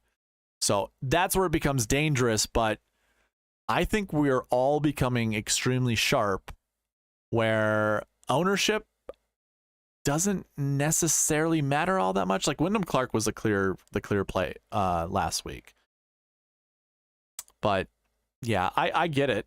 If you want to, I think that's by all means. A lot of us have these weird superstition things that work when it comes to building lineups. Obviously, I have this bucket system, which is looking at all top 10 finishers for as long as I have data for this tournament, which most of these tournaments go back to 2013. Based off of that information, I create projections as to why like how many golfers I think from each bucket are going to be inside the top 10. And with that, then that draws how many golfers that the golfers that I can select in the optimizer.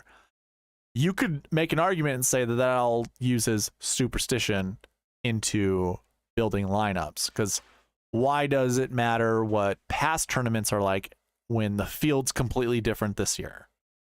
I have my reasonings for that. I think performance trends make sense, especially in golf.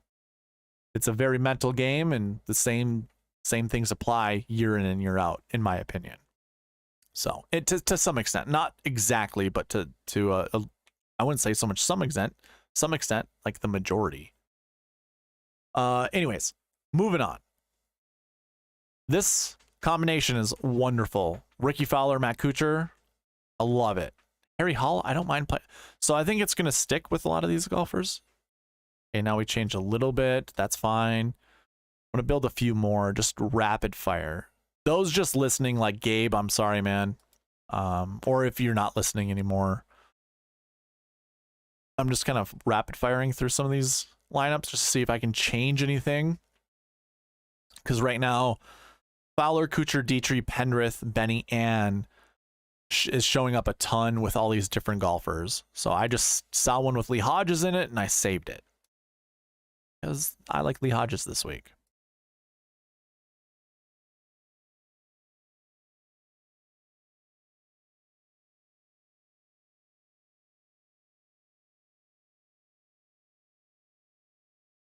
Hey man, that's awesome. 8 Games says, it's clear to me I think I can learn a lot from you. I've been going back and forth watching earlier videos to improve my thought processes. That's wonderful. I am by no means an expert here. I like to think that with my competitive golfing brain. So the fact that I'm a competitive golfer, by also, some people hear that and they're like, oh, so that just makes you better than all of us? No. I think if I'm on tour and I just had a 40th place finish last week, I'm probably kind of like, whatever, going to the next week. And maybe I missed the cut because I just, the last performance was just like, whatever. It wasn't great. It wasn't terrible. Probably could have done better, could have done worse. But like that 40 to 60 range is, or even like the 60 to 80 range is usually the dead spot. And I think a lot of golfers that are in those spots are either going to miss the cut or finish somewhere in the middle of the pack again until they miss a cut. And then once they miss a cut, it's like, I am not missing a cut again. That next performance might be a top 20 finish, could be a 20 to 40 finish. And then you get yourself into these cycles where, what I did last week does affect what I do going forward. It does affect what the next week will be, even if I took the week off. And of course, then you include recent form, course history into all that stuff. And I do it in these buckets to really just kind of like, because nobody is creating stats like I do with the bucket system, no one is really cataloging what it looks like when someone with good course history goes into an event. Nobody is analyzing that week in and week out. I don't know anyone but me that does that. Same goes with recent form. Like, all of my stats have been the same every single year, and I'll prove it to you. I'll show it to you. So I used to, if you go to some of my older stuff, by the way, I apologize because I talked so much slower. I was so much more careful with how I talk. I learned to speed it up. But like 2022, my recent form consists of the last 7 weeks. So these purple mean there were tournaments that were together with another one. This counts as 1 week. 2, 3, 4, 5. Hold on. 1, 2, 3, 4, 5, 6, 7, and then 8 would be this week. So it's really like 2 months of data. And so going back like even 2021, you're going to see all of these years are the same. You see the same amount of weeks before. So I continue to do the same recent form approach. I continue to do the same last week approach, the same last year approach. Nothing changes for any of the tournaments that I do. And then I have this whole bucket portion here that counts every single year, like all these have little formulas in there to figure out how many golfers from every year finish inside the top 5 that had a last year finish somewhere in these buckets. And then that's where all that gets drawn into is the bucket system, which I call the summary page. This then looks at all the golfers in those buckets this year, looking at the strength of field points, taking into account all of the success rates from this bucket, you know, what typically shows up more often than not inside the top 10. Use all that stuff to create projections based off of this field. I almost feel like I have it perfected. I do think there's always room for improvement, but I absolutely love it. And every single week I go through this and I review every single bucket system. I haven't had anything worse than 31 out of 36 buckets correct. And I mean like 30 or lower. Everything is 31 and above. So all these projections, I am dead on, like spot on, like a 90% clip. So with that kind of information, I think it makes lineup building a little easier because then it narrows down the types of lineups we can create with certain golfers. So as long as we get the golfers correct, that's the hard part is to find the 1, 2, or even 3 golfers that you want to build your lineups around and finding those missing pieces using the bucket system to slot in. But a lot of, I mean, this brainchild of mine came because I know how much psychology plays into a golfer's performance. And if you have good recent form going into events, you feel invincible. If you have kind of middle of the pack recent form, you mix that in with a missed cut from the week before, or maybe you didn't play the week before, that'll get you reinvigorated, or perhaps give you, you know, kind of a boost somehow, some way to be like, that next event I play is going to be a good one. So it's my thought process. That's why I do it the way I do it.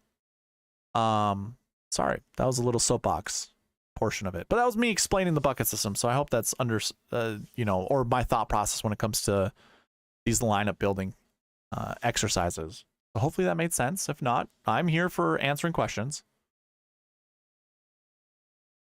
This lineup that was just built: Ricky Fowler, Matt Kuchar, Thomas Dietrich, Taylor Pendrith, Will Gordon, and Eric Van Rooyen. I like that one a lot.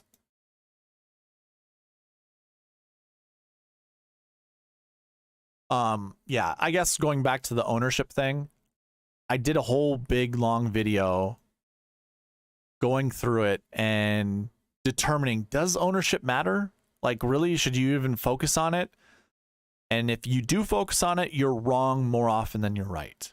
Like, you have a 33% clip of like being successful by choosing the most, owned golfers in each tier every single week. You have like a 30% clip if you were to pivot to someone, or it's like 36, 33, 30, something like that. So 36% you were correct if you used the highest owned golfer every single week. 33% if you use the middle range. So not the lowest owned golfer in each salary tier, but somewhere in the middle. So let's say if you have 5, or let's say you have 4 golfers that are in the 10K range, the highest, you take out the highest owned 10K golfer and the lowest owned 10K golfer. And if you had 4 golfers in that range, now you have 2 in the middle. So if you select those 2, one of those 2, same applies for the 9, the 8, the 7, so on and so forth. You were successful 30% of the time or 33% of the time. And then the other one, if you take the lowest owned in each tier, you'd be 30% correct. Now, you can obviously mix and match, but that's usually not how the game theory boys do things. And especially if you just use the 10K range. The 10K range, more often than not, the highest owned guy in the 10K range is the golfer you want to play. And it's not like 36%. It's up in the 40% pile. So you would be doing yourself a disservice if you just fade based off of ownership. That's why I don't do it. That's why I don't do it. And I have a video that also has a link to the spreadsheet that I used that goes over the super season. And I guarantee you, if I include last year, I bet you that dispersion even gets worse, where you do want to play the chalkier players. Just gives you more success. Now, there are people, the game theory boys, they want a maximum chance to win as much money as they possibly can based off of other people losing. In my opinion, that's a loser's mentality. I understand that gives you the best chance to win the most money, because if everyone else is on a certain golfer, 2 golfers, 3 golfers, whatever, if you're not on them and you're actually on the pivot, and that pivot does much better than anyone else, then you obviously have such a huge step forward, but then you still have to get like 5 golfers right, 4 golfers right, whatever you end up pivoting from. You still got to get all of those things right in order to take down a GPP. The 2017, 2018, 2019 success rates for the guys that did use game theory, that's because everyone were fish. Like there weren't enough good DFS golfers out there to even compete with those guys. So like you had very, very, very bad lineups created, and the ones that were part of the game theory portion of it, their lineups were just good enough to beat, you know, the other chalkier lineups. All right, now I'm done. Soapbox done. Alex McCullough. I'm hearing all over Twitter that previous winners all had trending ball striking coming into the tournament. Do you have a list of golfers that would be considered based on this? Yeah, so ball striking incorporates off the tee and approach. So basically, I do have these strokes gain stats. You know, everything is color coordinated. So strokes gain 1 would be golfers that have all strokes gain stats positive. This is for the last calendar year. So we're looking right in here. There's going to be no negatives. Everything is positive, all 4 stats across. Strokes gain 2 would be positive off the tee, as well as positive putting and a negative stat in between.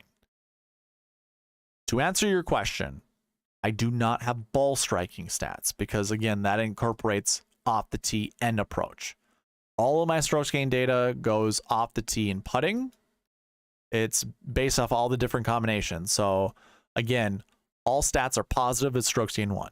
Strokes gain 2 is off the tee and putting are positive, and then there's a negative stat in between, whether it's around the green or it's approach, or maybe both. They both can be.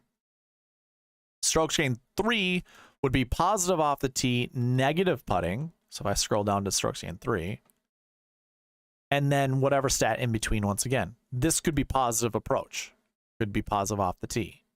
So I don't have a way to do that other than going into every single year. So if I go into 2022 where JJ Spawn won and scrolling over to see what his off the tee and approach heading into the tournament were, this is the only way to do it. So there's positive. Whoa, what happened there? So here you go. JJ Spawn had positive off the tee and approach for the year-long stats that I had here, so that would be included. But then you've got negative with Kuchar. Matt Jones would have, this together would have been negative ball striking. Bo Hosler was negative. This was slightly positive in favor of ball striking. This would have been slightly positive with Charles Hall III with ball striking.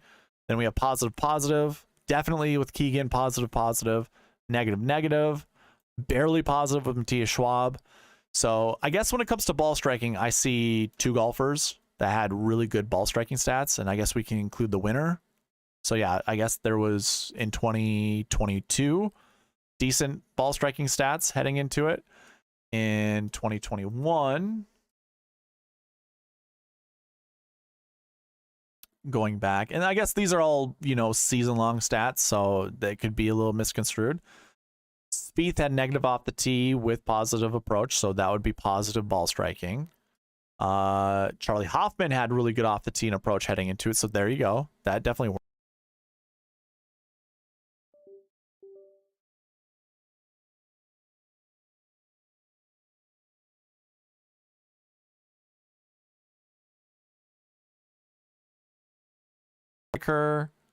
Woodland, but then we got a bunch of, you know, pretty decent quote unquote ball striking guys. Yeah, and I don't really keep ball striking stats. You know, you gotta do the off the tee and approach metric. So Corey Connors was coming in with good approach and off the tee. So I guess to answer your question, yeah, or your statement, I see that. Ryan Moore had good ball striking stats. We have some really good ball striking stats down here with Kuchar and Kokrak. So yeah, I guess I can't disagree with that. If you're using the cheat sheet, what you could do, so if I go to the cheat sheet, put a filter on this, what you can do is go all the way over to the off the tee stat, put a conditional in here. I think,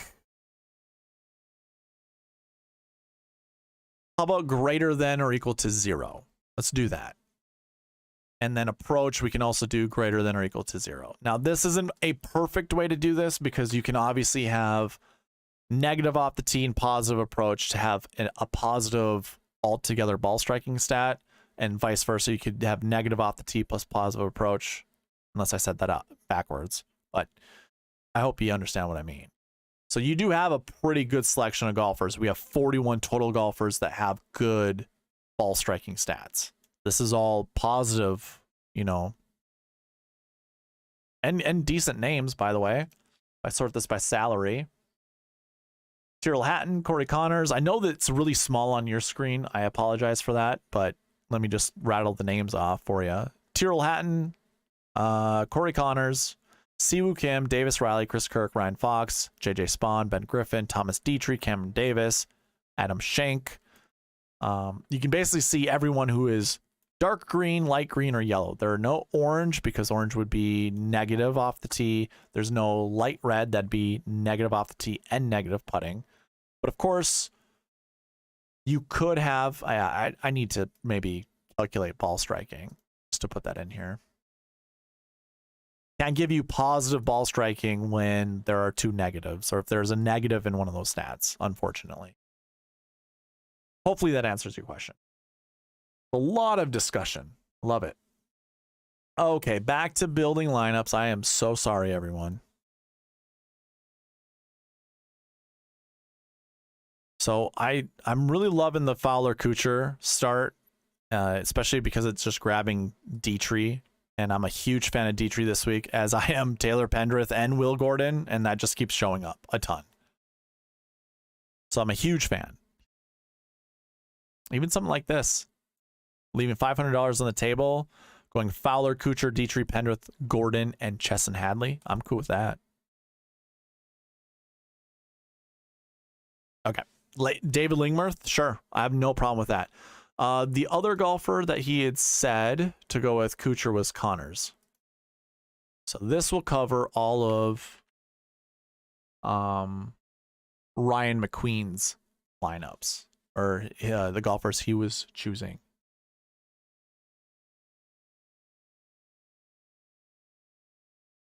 So we have Dietrich once again, Brennan Todd, Akshay Bhatia, and it's starting in the same. Yeah, there we go. Starting the same way.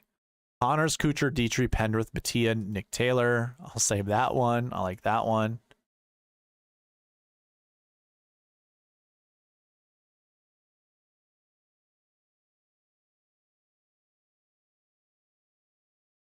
Eight game. Are you still in the chat by any chance, or did I bore you to death with my explanations earlier?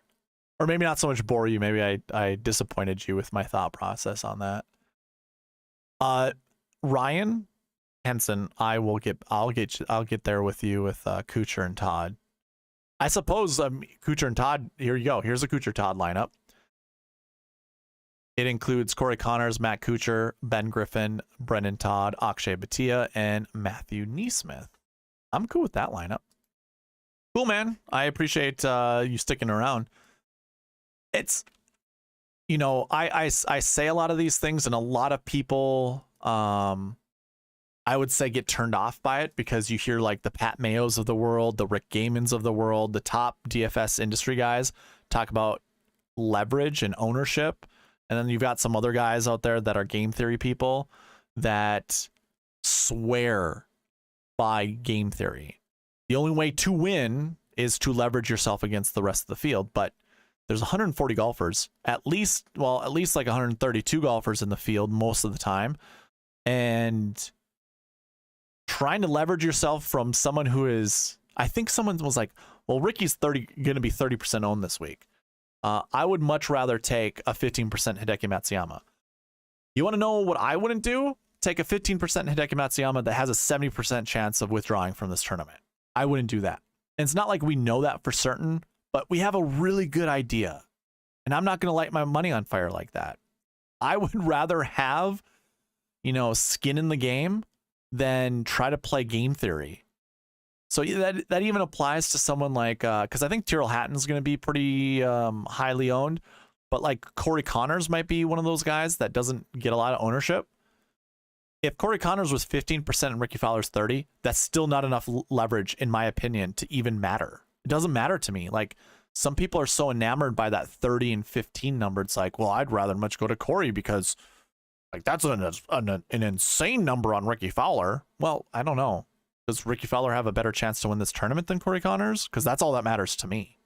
I don't care if it's, by double his ownership. That doesn't make any sense to me.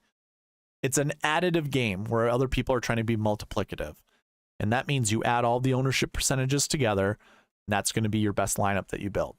So if Ricky Fowler has like what does Data Golf have? I'm not a Data Golf member, but I know that they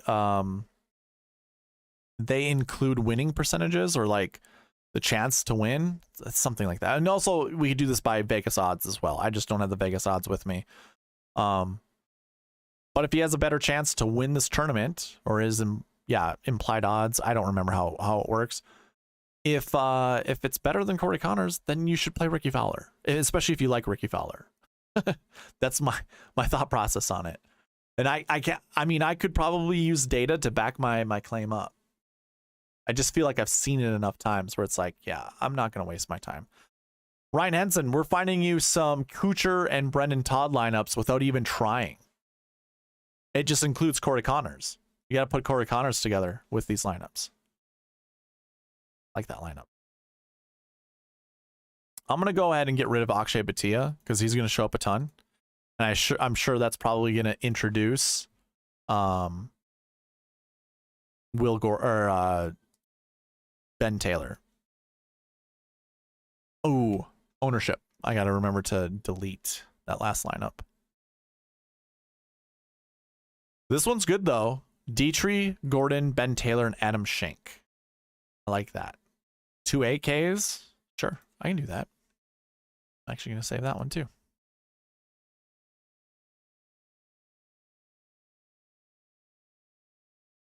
Does anyone in the chat have a differing opinion on ownership than me? That want to not argue with me, but maybe bring up a different point that I might not be seeing? Because I certainly will listen. I have no issue with that.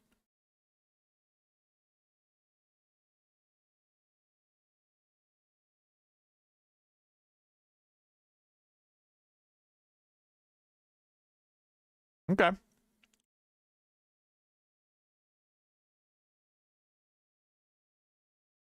Win equity. Ryan, do you happen to have Data Golf? Because I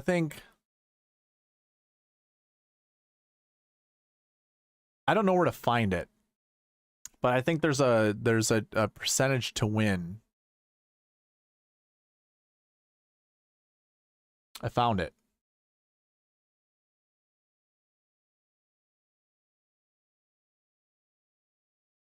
Maybe I didn't.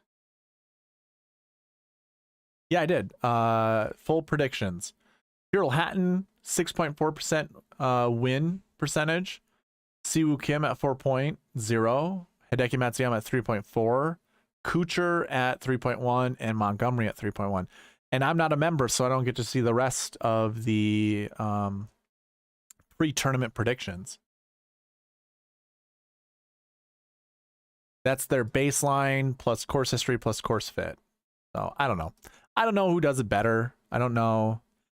Oh, I forgot to put on music. Here we go.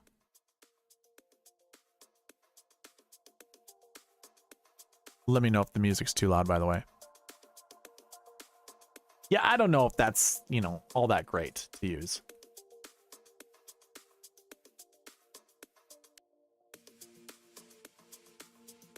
Ryan, I do know you differ on ownership than me. Rick Run, good stuff. Yep. Sims 1,000 tournaments. So I don't know what goes into a lot of these numbers. You know, like, are we using... I guess it doesn't really matter. If I was doing it my own way, I would definitely create my own win chance, like win percentage, and figure it out that way. So I don't know how that would look, but yeah, I would certainly try to do it that way. Yeah, so if I go with Corey Connors and Matt Kuchar, I'm getting the same lineups as I would with Ricky Fowler and Matt Kuchar. Oh, I like that one. I should have saved it. I like this one too.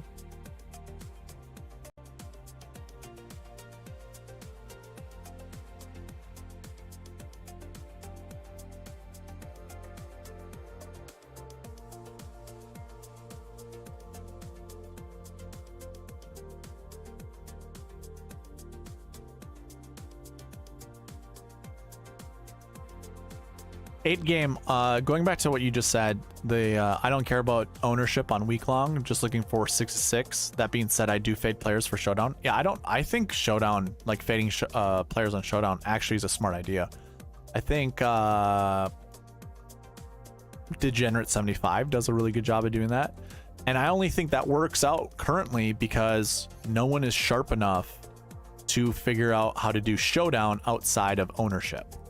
Because I bet you if I were to create a bucket system for Showdown, it would get me kind of the same results that I get in season long, or not season long, week long, because we're going to see a lot of the same trends show up. So I'd be able to show you golfers that you normally wouldn't be on, having the best probability of being a first round leader, or having a really good round 2, or even a round 3, round 4. Especially at the tee times that they have. Like, obviously I would incorporate all that stuff. I just obviously don't have that information. Otherwise I would provide it. Okay, this is my last lineup that goes with for Ryan McQueen. So that one was great. Ryan, if you're listening, it's Corey Connors, Matt Kuchar, Thomas Dietrich, Brendan Todd, Taylor Pendrith, and Justin Lauer. Like that a lot. All right, oops. Let's not do that. Let's remove this. Henson, I believe you wanted some lineups with just Kuchar and Todd. I mean, I created a couple of them with Corey Connors. I imagine Connors or Ricky Fowler are going to be included in here. So just keep that in mind.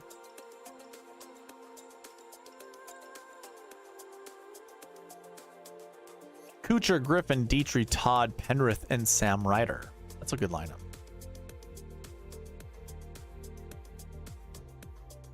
Ryan goes, ownership, I say you gotta find a fine middle ground.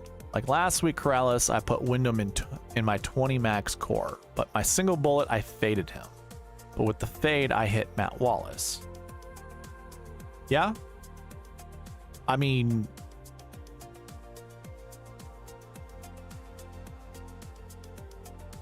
see, Matt Wallace was, what, 9,500 last week, and Wyndham Clark was 10.5, so that's kind of a crazy...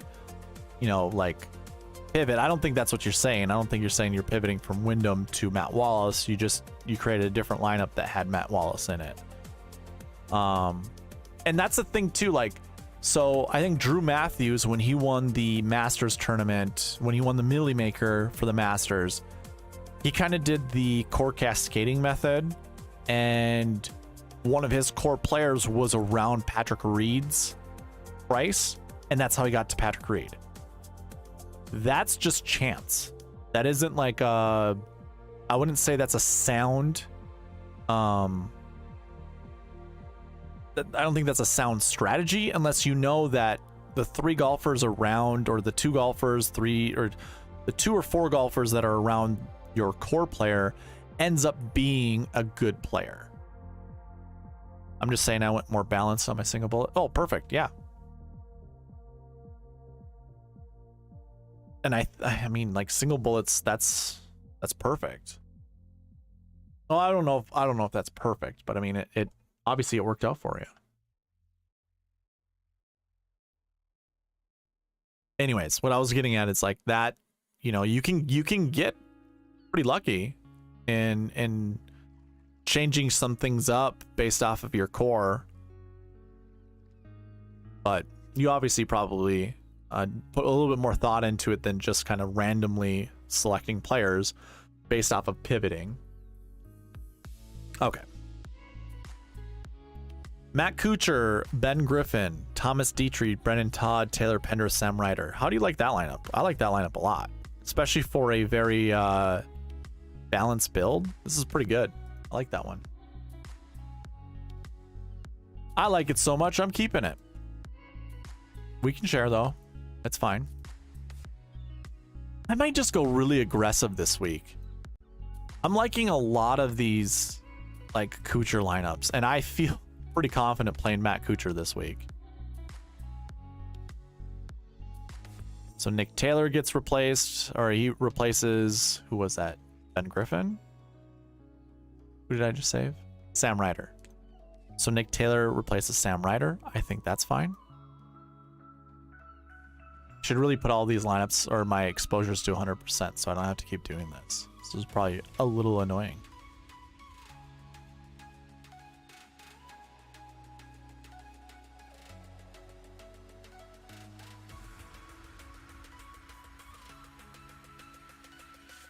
Okay, Ryan, that makes sense.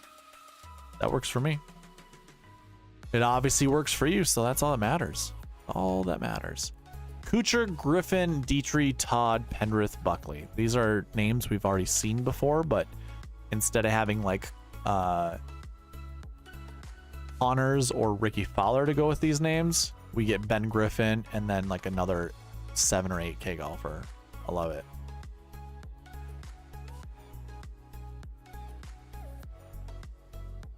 Oh my god, like even Alex Smalley. Sign me up, dude. I love these lineups. I honestly went into this like thinking, I kind of created a couple lineups before jumping on stream. I'm like, oh man, I don't like anything this week. This all looks gross, but these lineups I'm liking a lot. I'm noticing no one's really choosing Tyrrell Hatton in their lineup builds.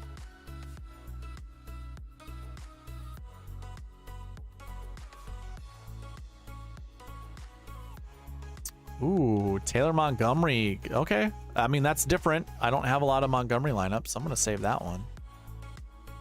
Ryan, are you liking any of these lineups, by the way? These have your Kuchar and Brendan Todd locks in there.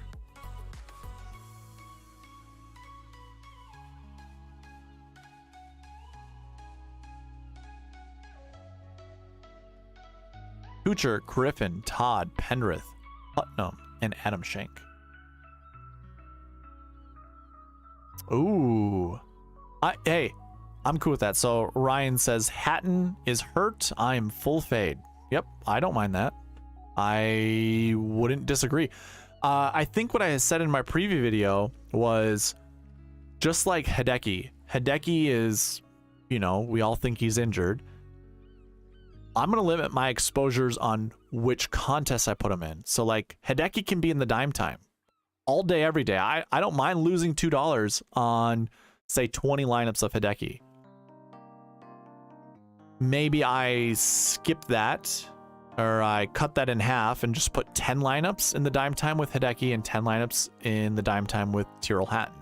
And that's my exposure. Just leave it right there. Those are my exposures to Tyrrell and my exposures to Hideki. Or maybe if I do like Tyrrell, I can put, you know, 20 Tyrrell lineups in the quarter arcade and 20 dime time lineups of Hideki and call it good. I think that's fine. I know, man, no 10K golfers, which is, it's fine. I like on a week like this week, I'm okay with that, especially when there are two 10K golfers that have legitimate injury risks. Like Tyrrell Hatton with his wrist and Hideki Matsuyama with his neck. I don't mind that at all.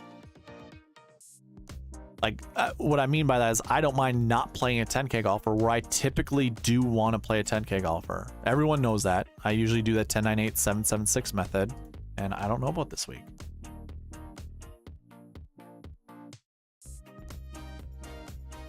And then we say that, and here comes an Hideki lineup. Save this down here. I'm going to create maybe 2 more lineups with Brendan Todd and Matt Kuchar locked in. Let me know if... Well, actually, I still have Gabe's lineups to go look at.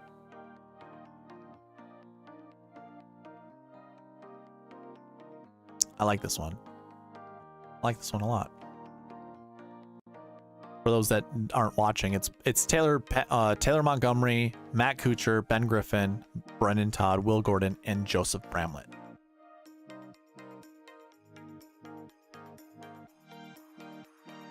Pick your ownership high in 10K so you get different by not playing 10K. Oh, sure. I don't disagree. Yeah, I think it's really easy for... I mean, here's what I don't like about these DraftKings slates, like, lately. Where every year we usually see like 5, maybe 6 golfers in the 10K, and then I mean we'd also have even 11K golfers. Now we only have 4, and no one's ever in the 11K range, which makes lineup building so much easier. So now we can get down to the 9K and the 8K pretty easy and build balanced lineups, and maybe that's DraftKings' way of trying to change up ownership in some to some extent, because I don't know, I feel like there's like 2 camps of people: those that love stars and scrubs and those that love balanced. You really don't see anything in between. Like, it's crazy how many people, when I say start 10-9-8 7-7-6, they're just like, what is that? You know, like, it's the first time they've ever heard of that strategy. Which to me is crazy, because it's like that was like the only way I wanted to build lineups. I never liked doing like 2 9s, 2 8s, because I felt like everyone else was doing that. So I guess maybe that's me just being a natural contrarian, without really thinking about being a contrarian. Wait, did I say that last one? Joseph Bramlett? Yes, okay. One more Brendan Todd Kuchar lineup. Let's take a look. We add Pendrith and Lauer to it. Yeah, okay. With Taylor Montgomery. Sure. I'll save this one, and that will be it for those. And then we're going to do some other lineups.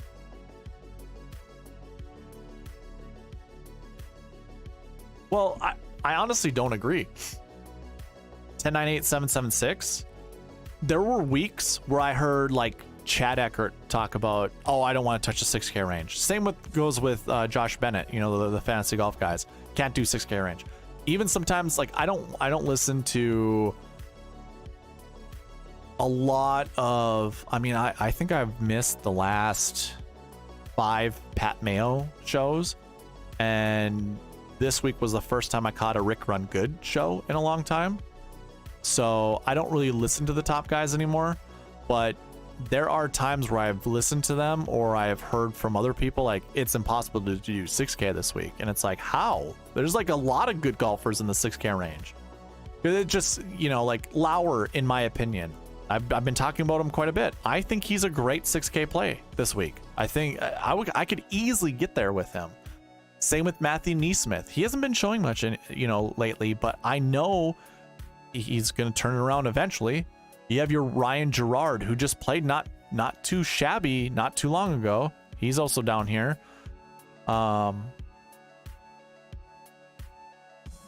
Michael Thompson, I could do like 1 or 2, whatever. Dylan Wu, oh, he's 7K. Just kidding. Anyways, I have this all based off of weird, like, it's based off the metric, not the price tag. And I'm not going to get into the full 6K range, but like, I do like a lot of 6K golfers this week.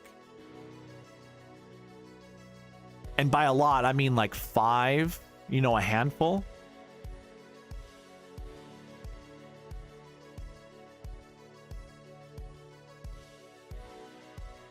$6K is so good. I play You head up. Only 6K guys for a buck if you want. Does that mean I can only play 6K guys, or you have to play 6K guys with me? Is it my 6K versus just your normal lineup? I don't know what you mean by that. I mean, if it's my 6K against your normal lineup, I don't know about that. That's where I'll draw the line. I think that's, yeah. No, I think just adding a 6K golfer to your core is a good way to win a GPP. Everybody knows I say that.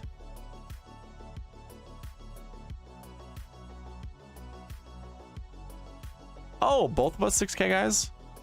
I mean, if you want to challenge me to a head-to-head, I'll put a dollar down and just do all 6Ks. I got no issue with that. All right, so Gabriel Brown. When you get there, can you build me a Montgomery, Bramlett, Nick Taylor, and a Benny and Connor Seabez? Okay, so Montgomery, Bramlett, Nick Taylor. Sure. We'll do 5 of those, and then we'll do 5 Benny and Connor Seabez. Montgomery Bramlett. Montgomery Bramlett sounds like a country band. Here's my band, Montgomery Bramlett.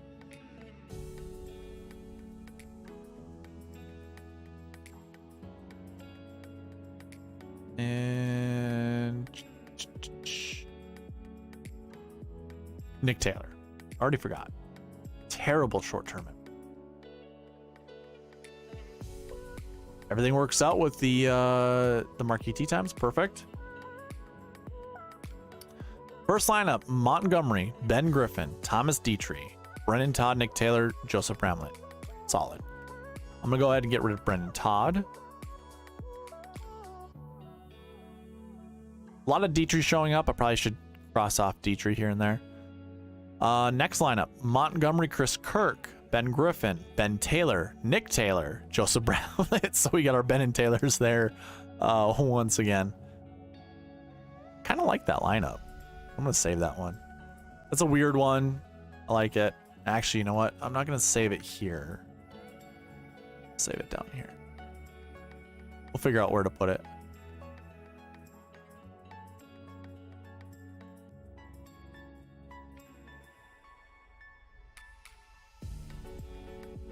Next lineup: Taylor Montgomery, Chris Kirk, Ben Taylor. Well, whoa. Ben Griffin, Ben Taylor, Nick Taylor, Joseph Bramlett. Same thing, basically. We just added Chris Kirk to it. Let's see here. I'm gonna get rid of Taylor Montgomery. Oh, we have him locked in. Never mind. Chris Kirk. No. Ben Taylor. I mean, we're just gonna keep seeing Ben Taylor.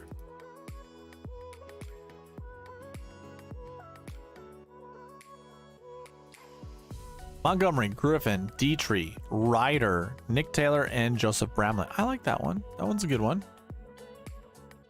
Yeah, let's get rid of Dietrich. Dietrich showing up too much. I did say 5 lineups, so we'll create like 3 more. Taylor Kuchar, like that one. Okay, so Taylor Montgomery, Matt Kuchar, Ben Griffin, Akshay Bhatia, Nick Taylor, and Joseph Bramlett. That's a good one too, man.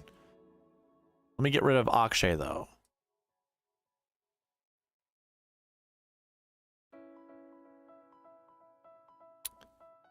This is a better one. Taylor Montgomery, Matt Kuchar, Ben Griffin, Will Gordon, Nick Taylor, Joseph Bramlett. I like that.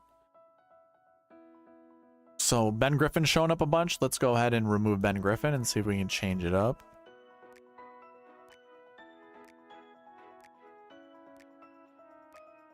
Ooh. Taylor Montgomery, Matt Kuchar, Taylor Pendrith, Cameron Davis, Nick Taylor, and Joseph Bramlett. I like that one too. That's a good one.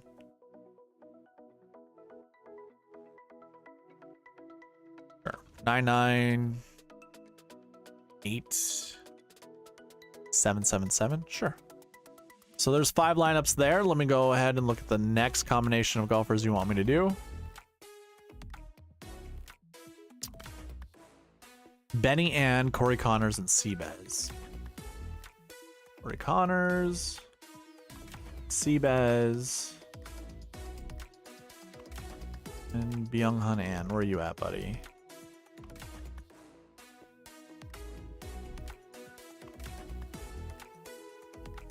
There he is.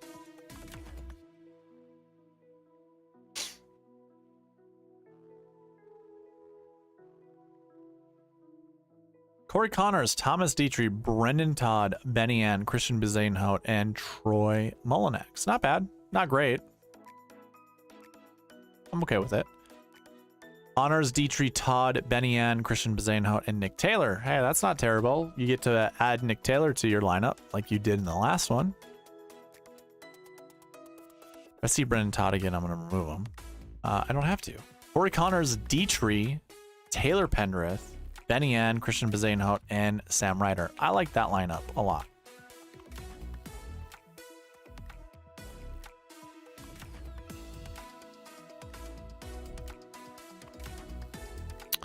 Connors, Griffin, Todd, and Bezainhout, and Matthew Neesmith. Let's go ahead and get rid of Brendan Todd. Seems like a pretty good value. I know Mr. Ryan Henson likes it. Here we go. I like this lineup. Corey Connors, Dietrich, Brendan Todd, Byung-Hun An, Christian Bezainhout, and Hayden Buckley. I like that lineup a lot. A really good lineup. And one more. Taylor Pendrith, or Connors, Pendrith, Putnam, Byung-Hun An, Adam Schenk, and Bezainhout. Those are some pretty good lineups. All right, does anyone else in the chat have some lineups they want me to build? I'll double check to see if I missed anybody who would like some. Do we have Jim Christoph still in the chat? Are worth watching, and there's an EV that's right for just about every lifestyle. Head to SeenOnEV.com to learn more.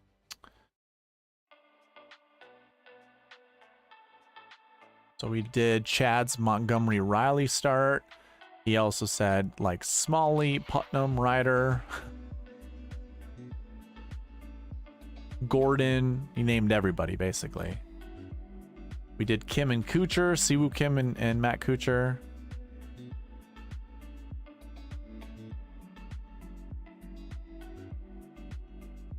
We did Jim's Højgaard, Kirk, Siwoo Kim, and Ryan Fox, and kind of changed up here and there.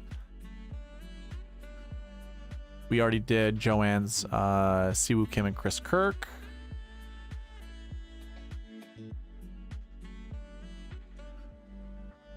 Okay. Edward Gale, what's going on, man? Curious on the rest of the core. What the rest of the core would be if you had Kirk, Ben Griffin, and Todd. Okay, okay. I mean, we've been doing like, I don't know how long you've been listening or watching. A lot of lineups had Chris Kirk in them, or maybe not so much Chris Kirk, but Ben Griffin and Brendan Todd for sure. But yeah, let's do that.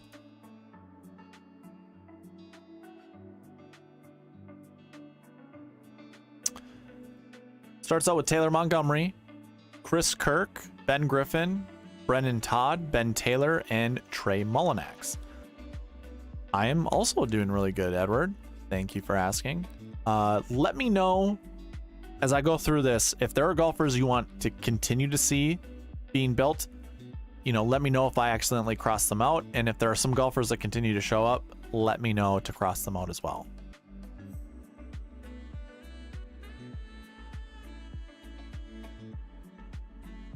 Oh, I'm waiting for it to finish. It already finished.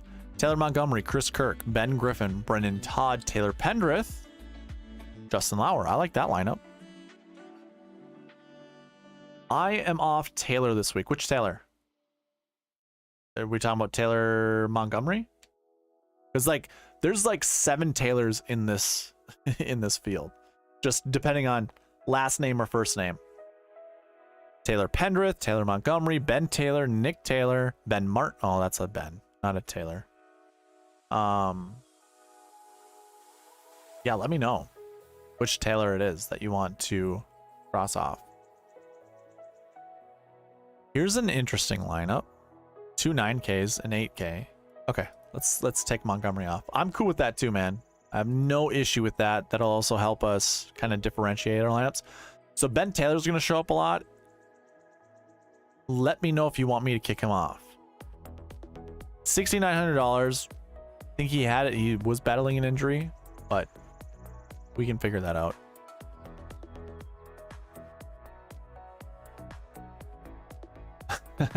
No worries, man. No worries. Davis Riley, Chris Kirk, Ben Griffin, Brendan Todd, Akshay Bhatia, and Nick Taylor. There's another Taylor for us. That's a good lineup. I like that one. 2 9Ks, an 8K, and 3 7s. Pretty balanced.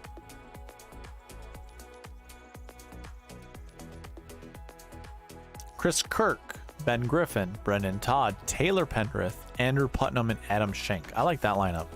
It's different. It's a different type of balance lineup. I'm cool with that.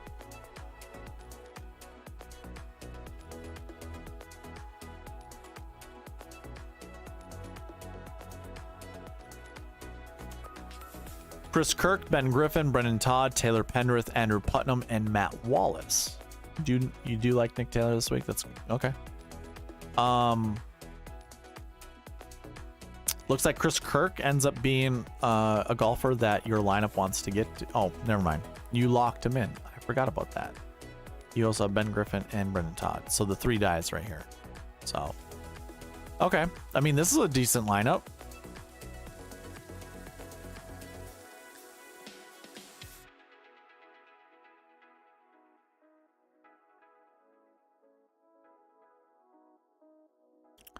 Chris Kirk, Ben Griffin, Brendan Todd, Taylor Pendrith, and Christian Bezuidenhout, Sam Ryder.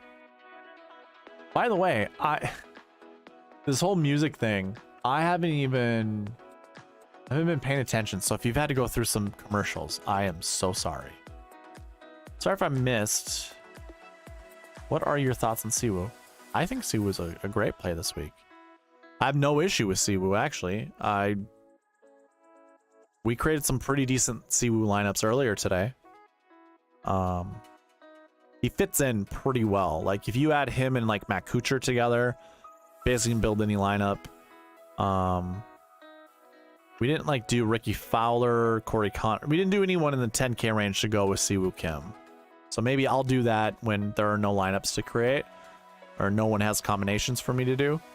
But yeah, Siwoo fits in pretty nice.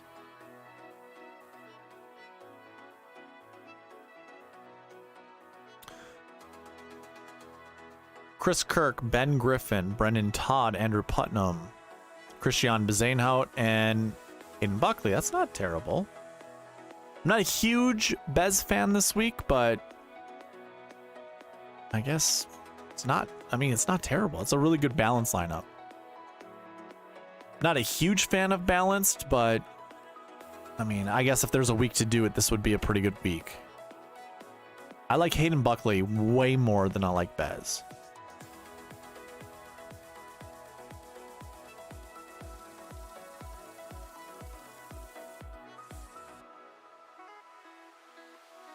I mean, Edward, if you want me to build some lineups, I certainly can. Like with Siwoo Kim, no problem. Matsuyama, Chris Kirk, Ben Griffin, Brendan Todd, Akshay Bhatia, and Grayson Sig. Okay. I'm going to save that lineup because it is very unique. Can't imagine a lot of people are going to have that lineup. I want to double check something. We have 23 lineups built just with using... Oh, I thought some of these had just Ricky Fowler or Hideki. I'll have to go back in here. And I'm trying to like build lineups with Ricky or not Ricky. I was thinking in my head Tyrrell Hatton and Hideki Matsuyama, but I'll have to do that at a different time.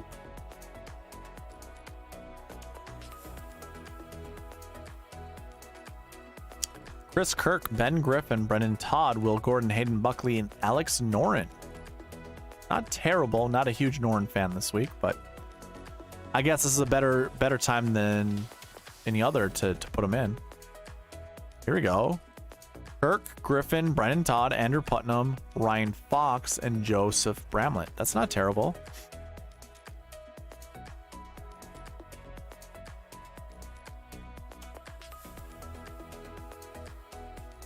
Matsuyama, Kirk, Ben Griffin, Brendan Todd, Akshay Bhatia, and Colin Taryn.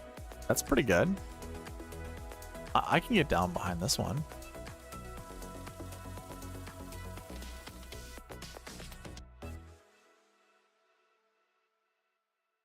like that one.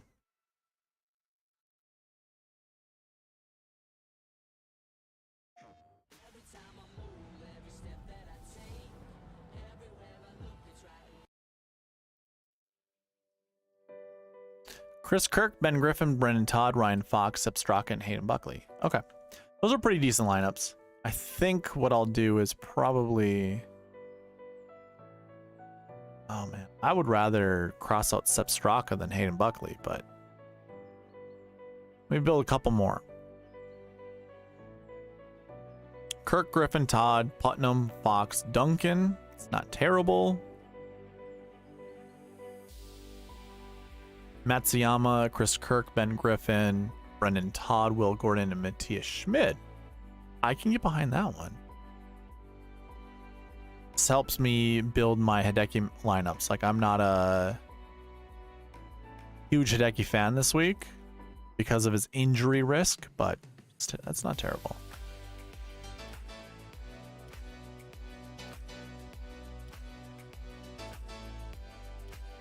Siwoo, Wallace, and Ann. Okay, let's do that.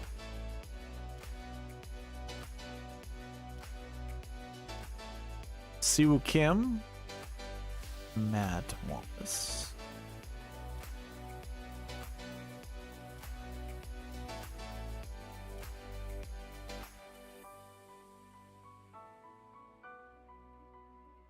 Is he? There he is. And Benny Ann, okay.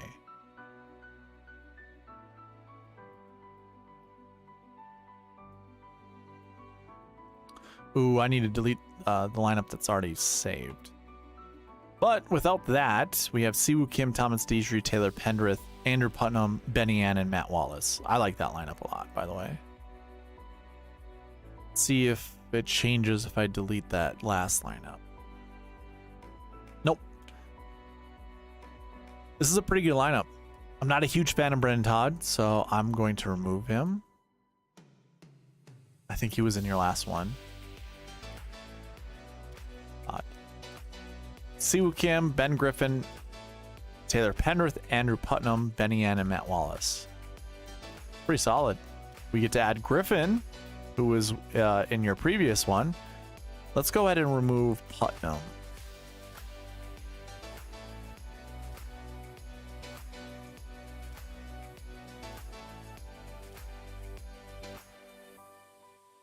We remove Putnam and we add Akshay.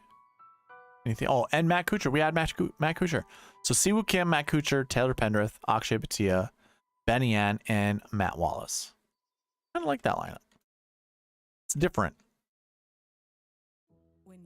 Different than what I think we would see normally. Let's go ahead and remove Akshay.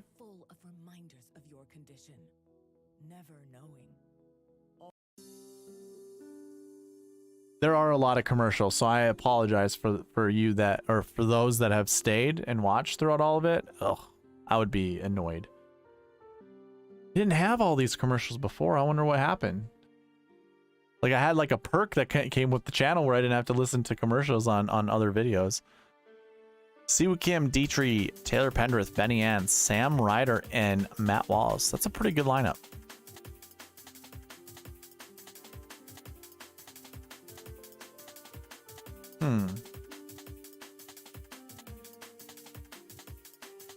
Yeah, I think we get rid of Sam Ryder, but I do like this lineup.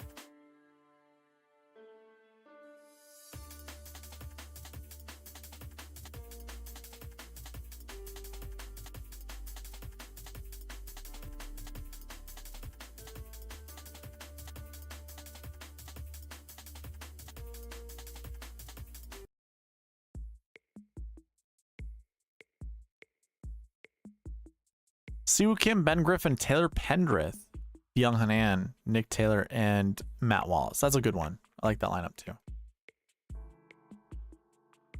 Pendrith seems to be losing in categories the past few tournaments. Okay, I can remove Pendrith from it. I think he's a really good talent, so it's hard for me not to play him.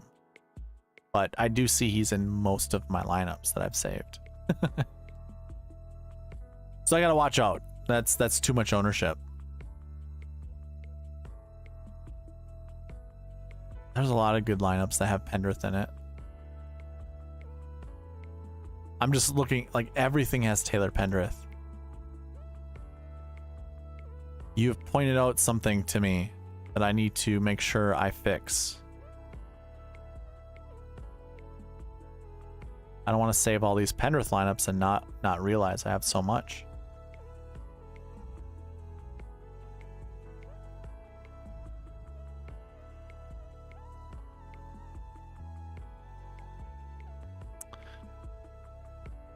All right, I'll figure it out some other time. I can't make up my mind right now. I'm one of those deep thinkers that's like, oh, would this one be better than that one? And I'm not going to waste your guys' time. But yeah. Hey, that's exactly how you need to look at it, Edward. I am definitely the type that's like, hey, I like this guy, and if he burns me, then so be it. I don't want to be on the opposite end of it, though. Like, if I like him and I'm like, oh, man, too much of him showing up, and then I would lose out on him. See, I like Thomas Dietrich and Taylor Pendrith, and if they were in lineups together, I would most likely play that one, like, no issue whatsoever. Like, I do like Thomas Dietrich as well. But you have... I'm going to go ahead and remove Pendrith, and we'll create some more. Montgomery, Siwoo Kim, Will Gordon, Ben Taylor, Byung-Hun An, and Matt Wallace. I'm going to actually remove Taylor Montgomery. I think what I'm going to do this week with Taylor Montgomery, I'm going to play him, I think, probably in somewhere between 8 to 10 lineups, and I'll create 100 lineups, so it's going to be like 8 to 10%. And I'll make sure I put him in one of my higher entry fee lineups, and then just kind of mix them throughout all my other contests. I'm not very confident with Taylor Montgomery this week. I think what we saw at the match play was pretty gross. And like Byron from Back Nine Bets, he's been talking about this for a long time, that he's allergic to the lead. I actually would go a little bit further than that. My thoughts on Taylor Montgomery is his swing is so reliant on timing. Like every golf swing is reliant on timing, but there's some golfers that can actually there are some golfers that have a very large margin of error. So like they can actually miss, like they can be a little off with their swing and still hit it solid and still hit it pretty straight. Like their forgiveness in their golf swing is pretty high because of how well their swing is. Like, and how smooth their golf swing is. Taylor Montgomery, with how steep he is when he comes and finishes through, I think relies heavily on timing. And if it's just slightly off, he hits these really erratic shots. So to piggyback off of what Byron says from Back Nine Bets once again, being allergic to the lead, I don't even know so much if it's being allergic to the lead. I think it has a lot to do with fatigue. If that guy makes it to round 3, round 4, I don't think his golf swing can actually hold the test of time. And I think that's what we saw at the match play. Like, he was playing really well and then just buckled. Like, day 3 could not beat his match, which it ended up going to a playoff, and he just lost horribly. Like, he beat Spieth, what, day 1 or day 2? But like, ugh, not very good. On DK, I bet Kirk over Monty. Perfect. And Mr. Awaken Up, what's going on, man? Haven't seen you in here for a while. Do I like Higa? Is that Kazuki Higa guy? The one that like Rick Run Good and everyone else is trying to be sneaky on? Where is he? Right here. Yeah, Kazuki Higa. Guess what? I'm not gonna, like I say this every single week.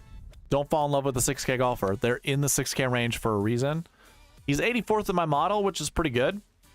Above him is Mark Hubbard and Ben Taylor that I have rated out better. Same with Chesson Hadley, Dylan Fratelli. I get it. His Asian Tour events, he looks like he's done well. But those stroke chain stats are not adjusted. So despite them being in, say, Rick's database as, you know, looking good and his performance is looking good, I'm not a huge fan. Like, I'm just never gonna own someone like him more than, say, 6%. 6%. 4% is my natural just spot that I would put any kind of ownership on a 6K golfer over or in. But yeah, sure.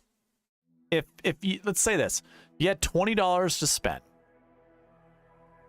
and you wanted to put 4 drive the green lineups together, I'm only going to put Higa in one of those lineups. Like, I would never put him in all 4. I would never put him in 3, and I would also never put him in 2. I just play him in 1. So, do I like him? I'm indifferent. I don't dislike him. I think he's an interesting play when it comes to GPPs. But I think that's just getting cute. What are your thoughts on Ben Martin? I like Ben Martin. Technically, this is not a Bermuda track. There is Overseed. I think it's a Poa Trivialis, but it's some content creators like to call it Poa Trivialis. I don't understand how you can call it. But anyways, Trivialis. I still like him because the region is in the south, you know, where Bermuda is pretty prevalent. So I don't mind playing Ben Martin this week. Max McGreevy is a better 6K or Chapel. Oof. McGreevy or Chapel?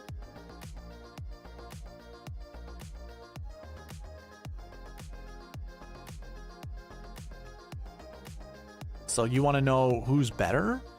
I guess I have Chapel rated out significantly better than McGreevy.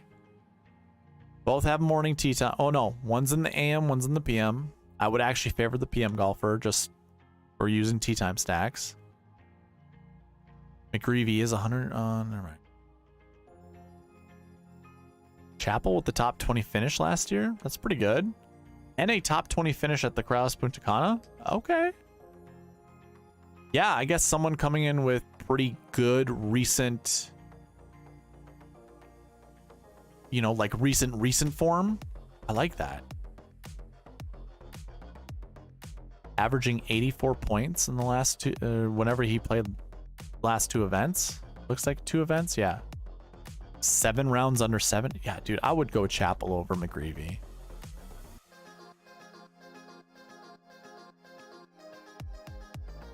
And I get it, man. If you are one of those that only selects or only builds like a handful of lineups and you're trying to find a little bit of an edge, just like Mr. Awaken Up, like I'm not taking anything away from your Higa question. If you're just trying to find the one diamond in the rough, sure.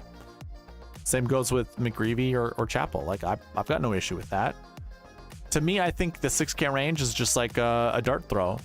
Whoever, you know, I would find like somewhere between 7 to 10 golfers, especially if you make like 10 lineups, and just randomize where you put them.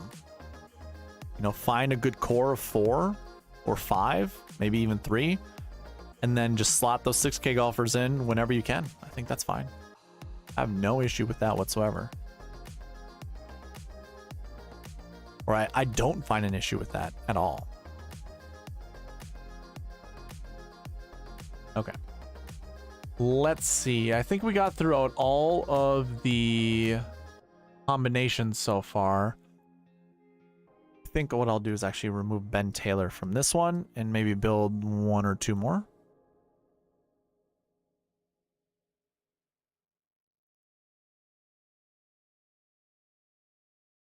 For over 50 years, Walden University has been advancing remote learning. Yep.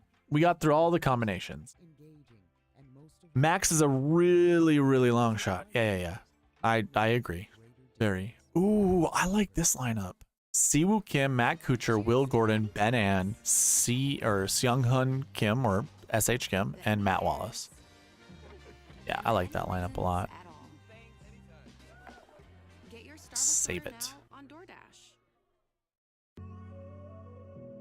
I've noticed a lot of the lineups I've created and saved have 49.5, but now that I see it, not so much. Just the last few. Maybe that's why. Recency bias.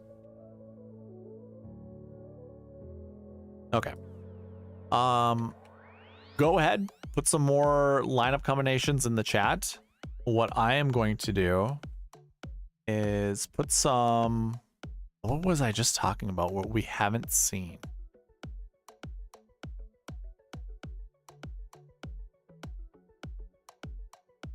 Siwoo, Fowler. Haven't seen a lot of Siwoo Fowler lineups, so let me go ahead and build some.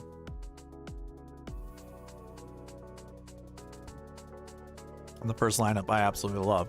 A 98776, Siwoo Kim, Thomas Dietrich, Will Gordon, Benny Ann, and Ben Taylor. Sure. Save that one. Edward Gale says, random question, when building, do you stay away from guys who won the prior week? No.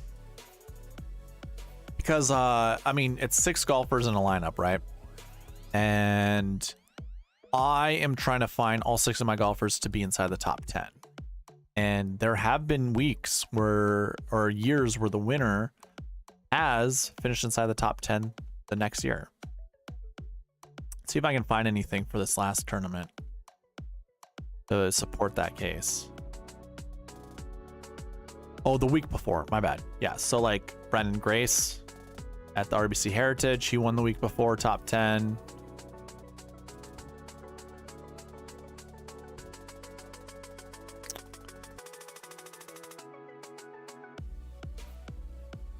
So just that one time, I guess.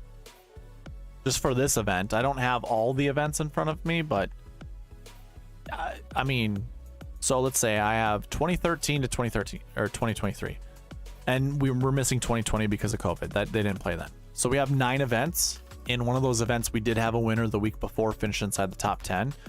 So I would just right then and there give you an 11% chance of that happening again. You know, just because. Well, not 1 out of 9. That wouldn't be 11. Yeah, it would be 11%. 1 out of 9. And it wasn't, you know, like Brendan Grace was what? 8th place? 9th place? So I don't even know if you can win a GPP with like a guy right here. Yeah, it'd be close. So yeah, I mean, I don't think it's that big of a deal. Personally, it's top 10 or bust for me. Like, I'm not going to look at, you know, 20th and below place or whatever. Yeah, I don't know, 10% or less. And so if you're creating 10 lineups, put Matt Wallace in one of them. Create one really good Matt Wallace lineup and go that way. Maybe build 2. I do think, though, it takes a little bit out of you to win the week before. Okay, hold on. Graham McDowell also did it. I apologize. He finished 7th, and he was Corrales Punta Cana. So he also did it in 2019. Yeah. So we had two golfers. One finished 9th, one finished 7th. So now it's 2 out of 9. Just double that up to just say 20%. So yeah, that works. 20% of your lineup's gonna have Matt Wallace in it, and I think you'd be sitting pretty good. But like what I was saying, I do think it takes a little bit out of you. I mean, like Brandon Grace had been on tour for a long time. Graham McDowell has won a bunch of times. So in all honesty, he probably can deal with winning a little bit easier than Matt Wallace. Of course, that's all just, you know, noise, I suppose. But I would limit your exposure to Matt Wallace. Unless he's really figured something out, which I don't even know if that's the case. I'll probably just limit exposure to him. Fowler, Siwoo, Akshay, Cam Davis, Putnam, and Hall. Don't really care for that one. This one's a 10, a 9, and 4 7s. Ricky Fowler, Siwoo Kim, Putnam, Brandon Wu, Emiliano Grillo, and Eric Van Rooyen, which I like. I noticed something. Okay, I forgot to delete. This is all right. Maybe I don't save these anymore because I don't even know if I'm going to keep them. I'll look at them. I'll keep the really good ones and then delete the other ones I don't really care for. Anyone have any combinations of golfers they want to build to see built around? Because I'm just doing Ricky Fowler and Siwoo Kim lineups right now just to see what different kinds of lineups I can create. Like this one.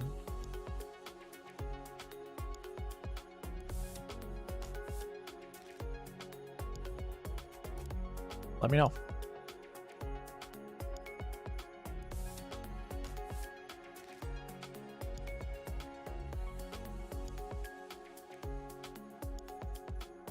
I like this lineup a lot too. Actually, I want to get rid of Ben Taylor. I'll save this one, but I want to get rid of Ben Taylor. Shows up way too much.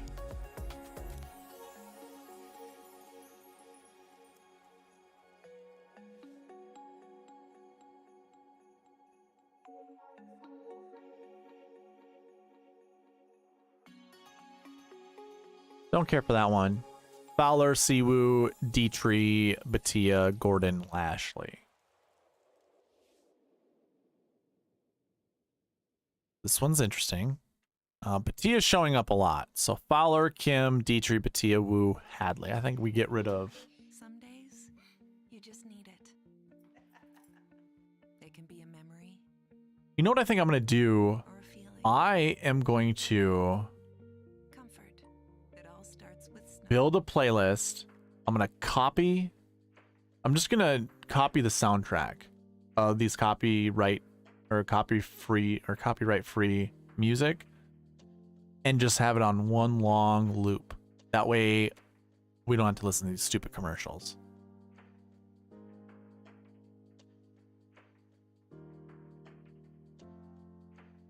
Anybody have any combos? I think if I don't see combos to build around in the next 5 minutes, I probably just end the stream. And not taking anything away from anyone. I just want to help whoever I can. And for those that don't want help, probably just end the video a little short. That's all. Fowler, Siwoo Kim, Taylor Penrith, Will Gordon, Christian Bezainhout, and Matthias Schwab. Don't mind that one.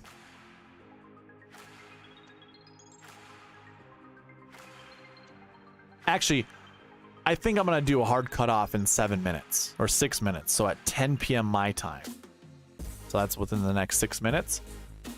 Get all your combos in that you'd like me to build lineups around. I can do like a speed round. I'll just create a ton of lineups dependent on your combinations. Fowler, Siwoo, Ben Griffin, Will Gordon. There we go. There's my Michael Thompson. I said 1 or 2 lineups of him. I'm certainly going to keep this one. Decky and Siwoo. Okay. Cool.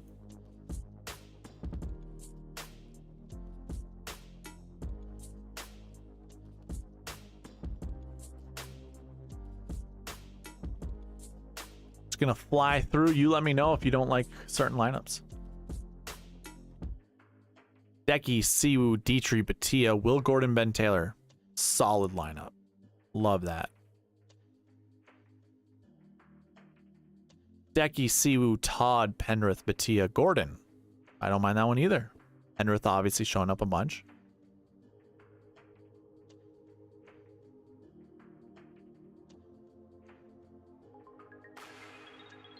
Edward, you were not late to the show. I'm usually live for 3 hours, so I appreciate you coming in and participating. That's what the live version's all about, is trying to get as much user participation or audience participation as I possibly can. Hideki, Siwoo, Brendan Todd, Taylor Penrith, Benny Ann, and Matthew Neesmith. I like this lineup, man. I like that lineup a lot.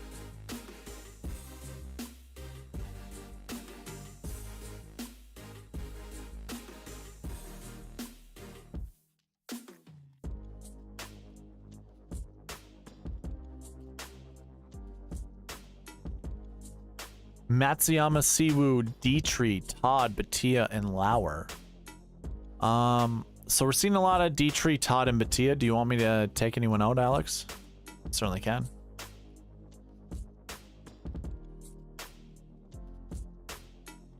Decky, Siwoo, Todd, Pendrith, Benan, and Grayson Sig. I like that lineup.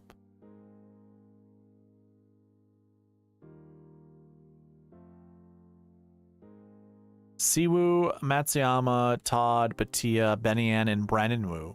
There we go. We got 2 Woos. Gotta put Dylan Wu in there, and you got Woo Woo Woo.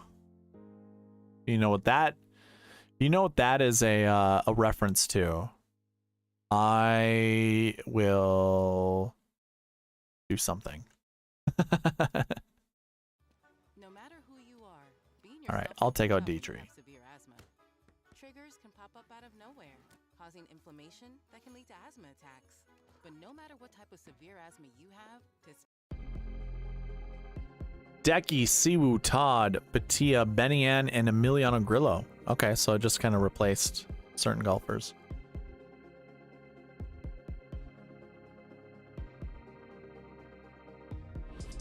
Decky, Siwoo, Todd, Batia, Benian, and SH Kim. I love that. Oh, you know it! Yeah, yeah, yeah.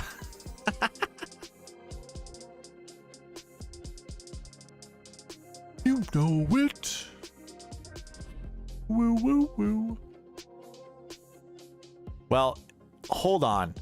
Alex, you gave me an idea. I know what we can do. If you can read my mind,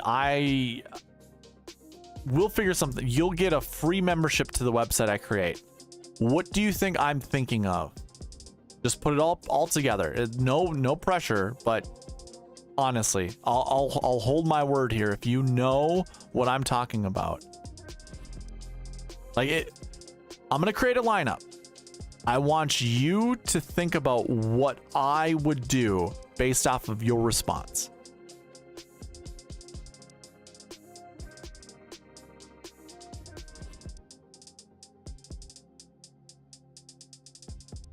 I'll give you some time. Actually, I'll give you 1 minute.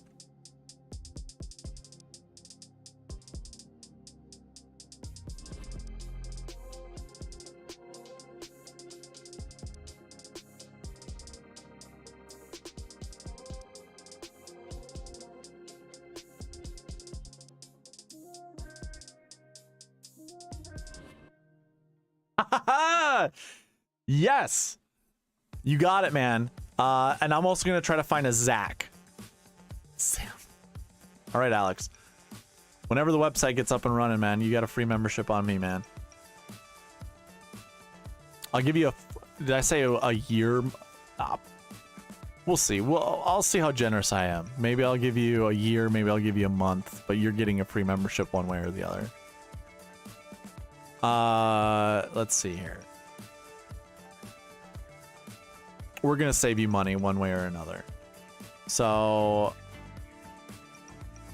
I want to put the woos together. Is Zach Blair in here? If Zach Blair's in here, we got it. Yes, he is. There we go. Zach Blair. Sam Ryder. Gotta have Siwoo.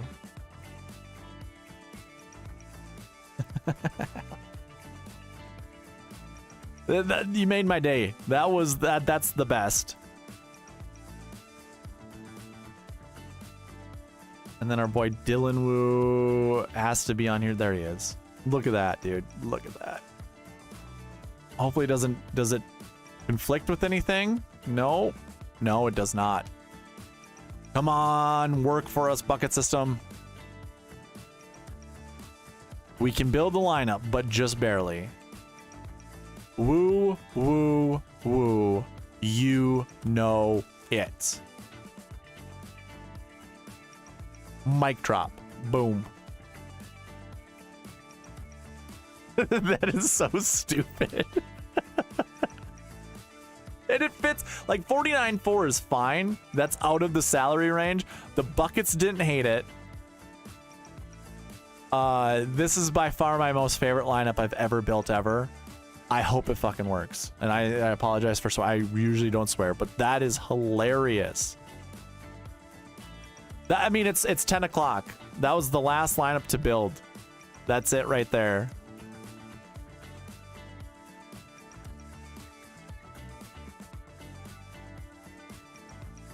I'm beside myself. That was great, Alex.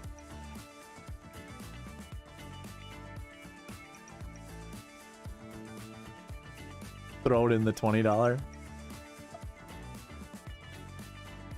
Oh my god. Yeah, it's going somewhere. It's going somewhere. Edward, I agree. That was a struggle. This one was not.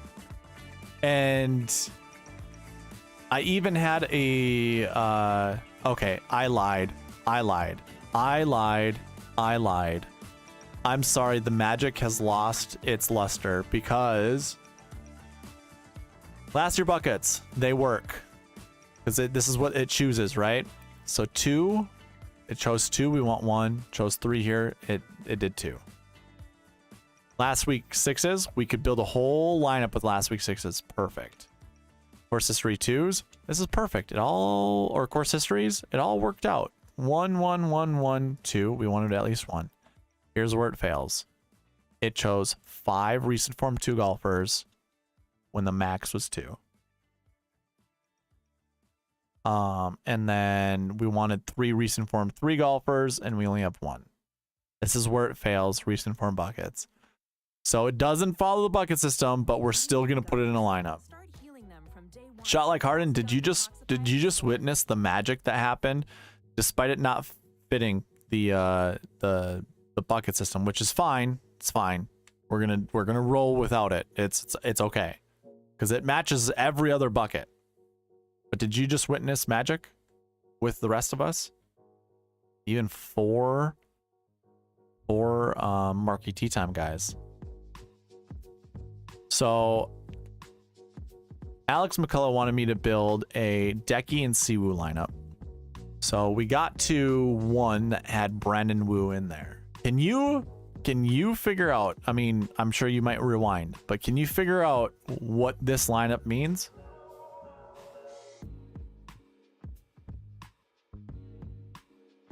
Just by staring at it?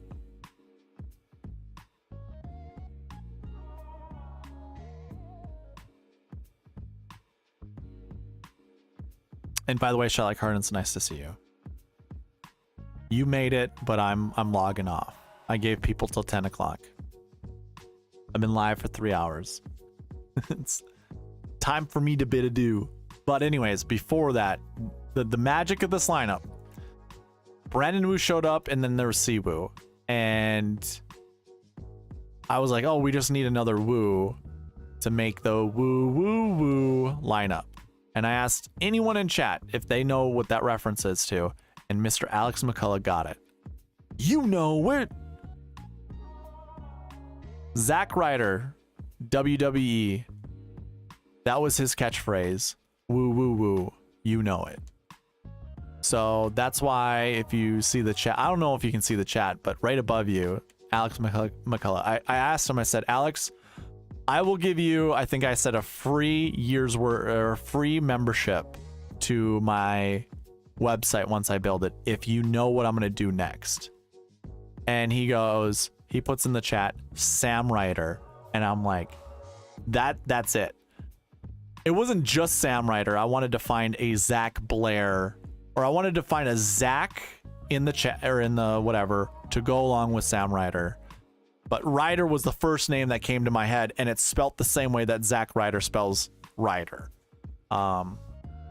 However, we can't find a Z-A-C-K Zach, because that's how it really was. But anyways, that was the magic. And then put the lineup together. It fit the salary thing, 49,400. I'm cool with that, but then it didn't fit the buckets. I thought it did. I didn't see any errors in the buckets right here. But then when I, reviewed it, it doesn't work out. But but it still felt magical nonetheless. Recent form 2s. Yeah. So yeah, that's what we're ending on, was that. And I'm sorry, man. Sorry that you can be here sooner. Well, hold on. I'll give you an honorary. If you have a combo, throw it in the chat. I'll build you 5 quick lineups, and that's it. Barry Arb makes his way in here, so help me God, I will throw things. A few sprays of Febreze Fabric Pet gets the job done. The verdict? 2 paws way up for Breeze Fabric.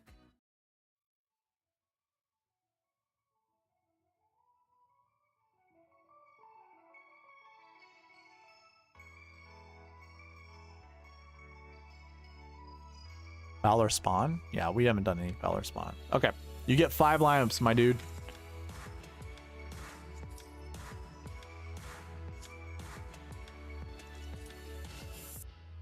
Oh, you screwed up already.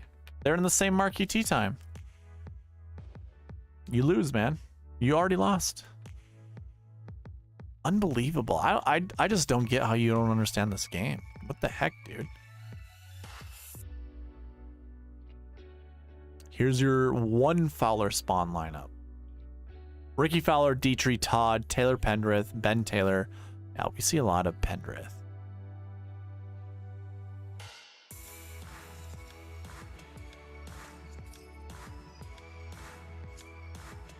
Fowler, Griffin, Todd, Batia, Gordon, JJ Spawn. Oh my God, are you... Told you I'd throw stuff.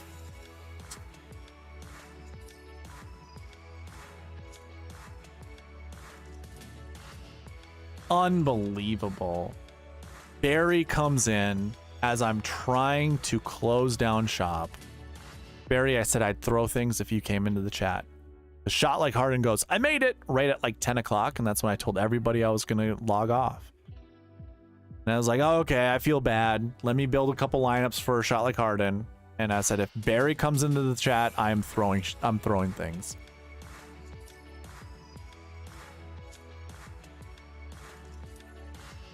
Hi, Barry. It's nice to see you.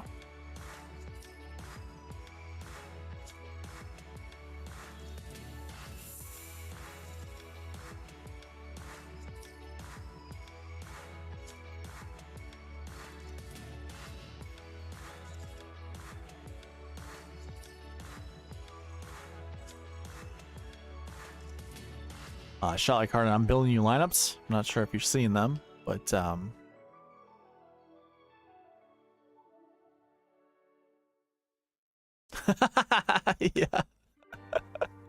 All right, Edward. Have a good night, man.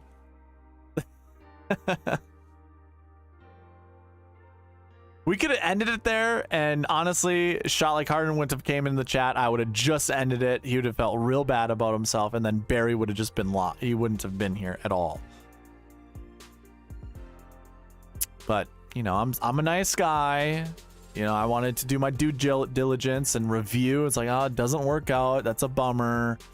And then boom, shot like Harden shows up. And of course, I mean, I like shot like Harden's participation. And then of course, Barry, I absolutely love the 6K Whisperer. So of course, I can't log off when these guys join. But yeah, Alex, imagine letting us make you log off. I know.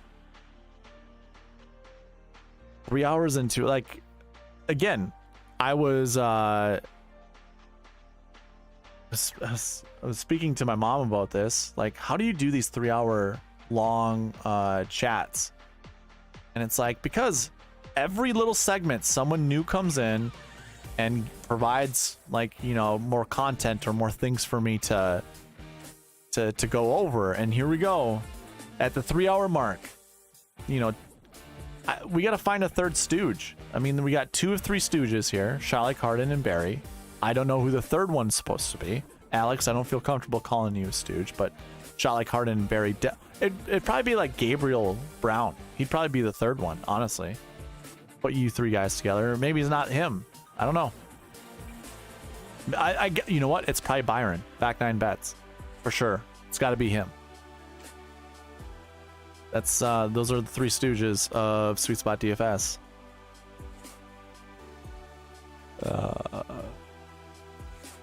I'm kidding, guys. I don't really mean your stooges, but you're right, Barry. It wouldn't be a chat without you and Harden in there.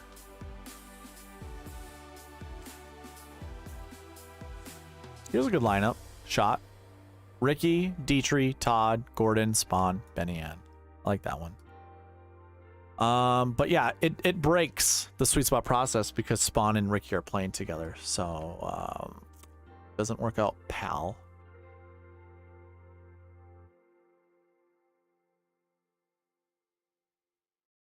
If I were to guess, shot like Harden's definitely Mo. Barry, I don't know if you're... Well, Barry's got to be Larry. Duh. Of course. Duh. And then, let's see. I almost wanted to call him Curly, but...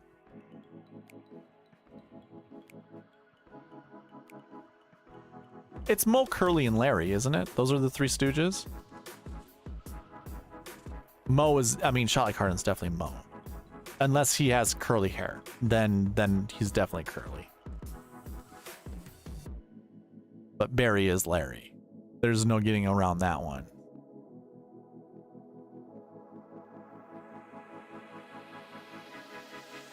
Kind of funny. I used to look at chat this way. I should always look at chat this way because then when I watch like the YouTube videos back, it looks like I'm looking at chat as it's going up and down, but I also have another monitor up over on the far left side that has all the chats.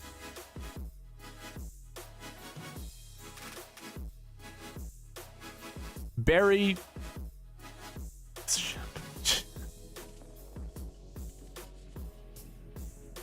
Oh my god. See, it just has turned into comedy hour.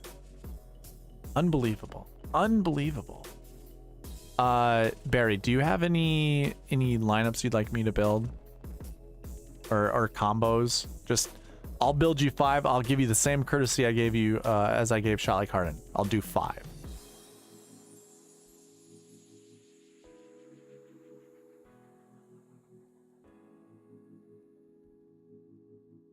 And if Byron were to show up, that's when I'll just flip a table. And none of you guys reach out to Byron. Don't you dare.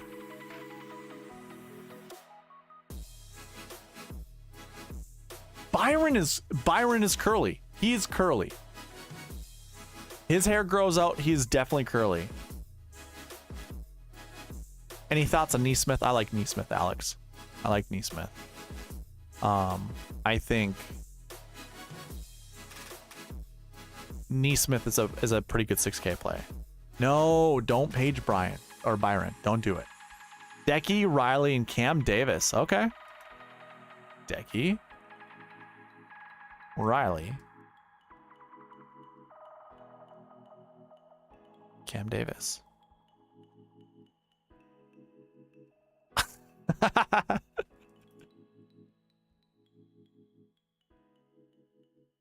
I need to go find a table to flip because I know Byron's going to show up. It's just like that's the energy that's going on right now. I can just feel it. Someone's Here's a good lineup. Matsuyama, Riley, Pendrith, Batia, Davis, and Ben Taylor. Hey, Shot Like Harden, at least Barry follows instruction. He finds golfers that aren't in the same group. Yeah, I am 2-shot. Like I'm not gonna do Decky. I'm reserving for the Dime Time. Dime Time Decky. That's the new nickname I'm giving him. Dime Time Decky. He does not deserve to be in any higher entry fee than that. Ooh, I like this lineup. Matsuyama, Riley, Batia, Davis, Benny Ann, and Eric Cole. Haven't seen an Eric Cole lineup at all today. That works.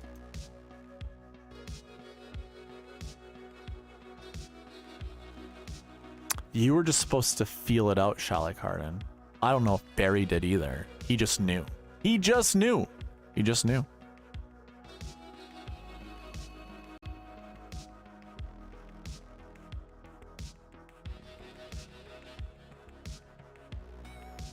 Matsuyama, Riley, Todd, Batia, Davis, and Colin Taryn. That's pretty good. I don't mind that one. I think I'm going to have to get rid of Batia. He's shown up too much.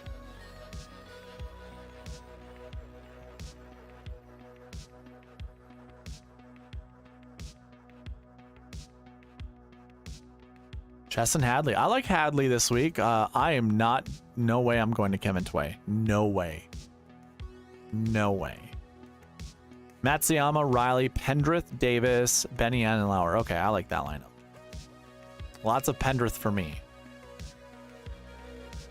All right, one more lineup, and I am calling it a night.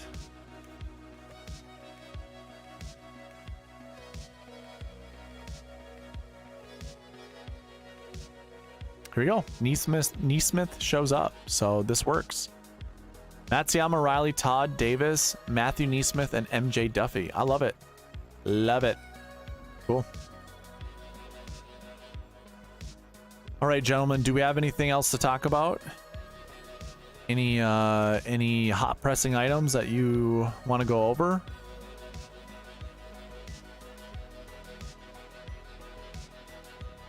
I did get into a little bit of an ownership rant. Yeah, no, I'm still standing by that. There's no way Tway. No way Tway. We have so many rhymes in this pod today. So many. We have a woo-woo lineup. I mean, there was Magic Made. We tried to do some Ben and Taylors. Too bad we didn't have Ben and Jerry's, but, you know, try to do Ben Taylor's. That didn't work out. Neesmith and Shank.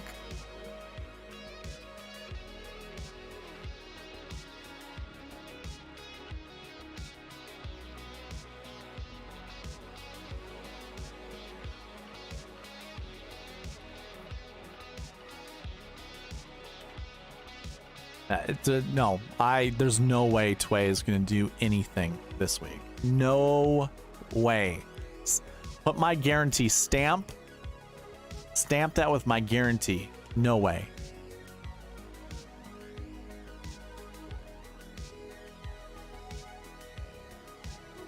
That guy, he can walk around the golf course with a stick up his ass all he wants. He's not gonna finish inside the top 10.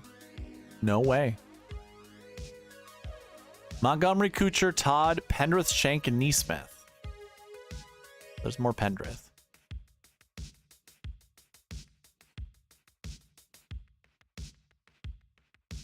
Yes, it's your guy Mo, Larry.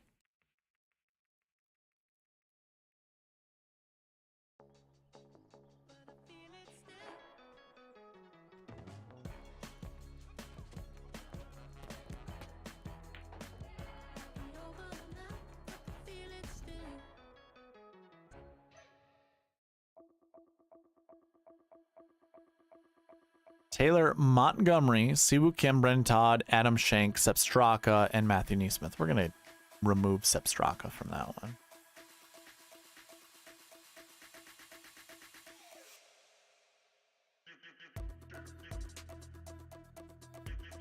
Montgomery, Kim, Todd, Shank, Neesmith, Harry Hall.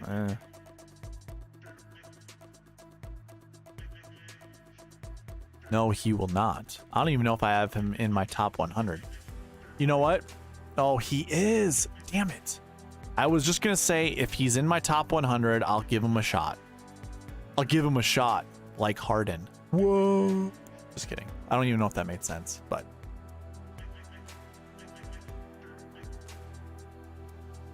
It makes sense if you just, you don't have to think about it that much.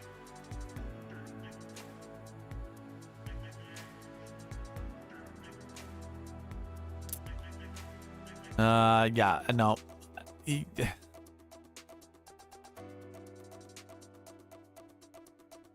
I am almost, like, it's almost getting into my head that I want to try one Tway lineup, but I don't.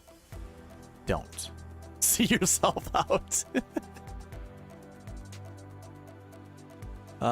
Ooh, here's a good one. Siwoo Kim, Kuchar, Dietrich, Adam Schenk, Eric Cole. I like that one. That's the one we're ending that one on. You can see yourself out, sir. You know, it's not easy streaming, you know, and trying to come up with something entertaining, you know, like something, just something. No, I'm kidding. All right, guys. I have some things to do tonight. And I also have to get up early for an appointment. So as much as I enjoy hanging around you two bozos, and Alex, you're not a bozo. So that's why I didn't include you. Alex, thank you for participating. Well, all of you guys, thank you for participating. And good luck to you too, Mr. Awaken Up. Always enjoy the chats. I wish you guys would have jumped on a little sooner. But that's how it is. Just how it goes, man. I can't be on forever. So I guess with that, I will bid all of you guys adieu. Thank you. You take it easy as well. Shalai Carden, thank you, Barry. Good luck to you as well. Good luck to Alex. Good luck to Mr. Waking Up and everyone else who ends up watching this. We're not going to do any giveaway reminders. I'm too tired. So thank you all for watching. Please leave a like, comment, subscribe, all that good stuff, and I'll see you in the next one. All right, bye.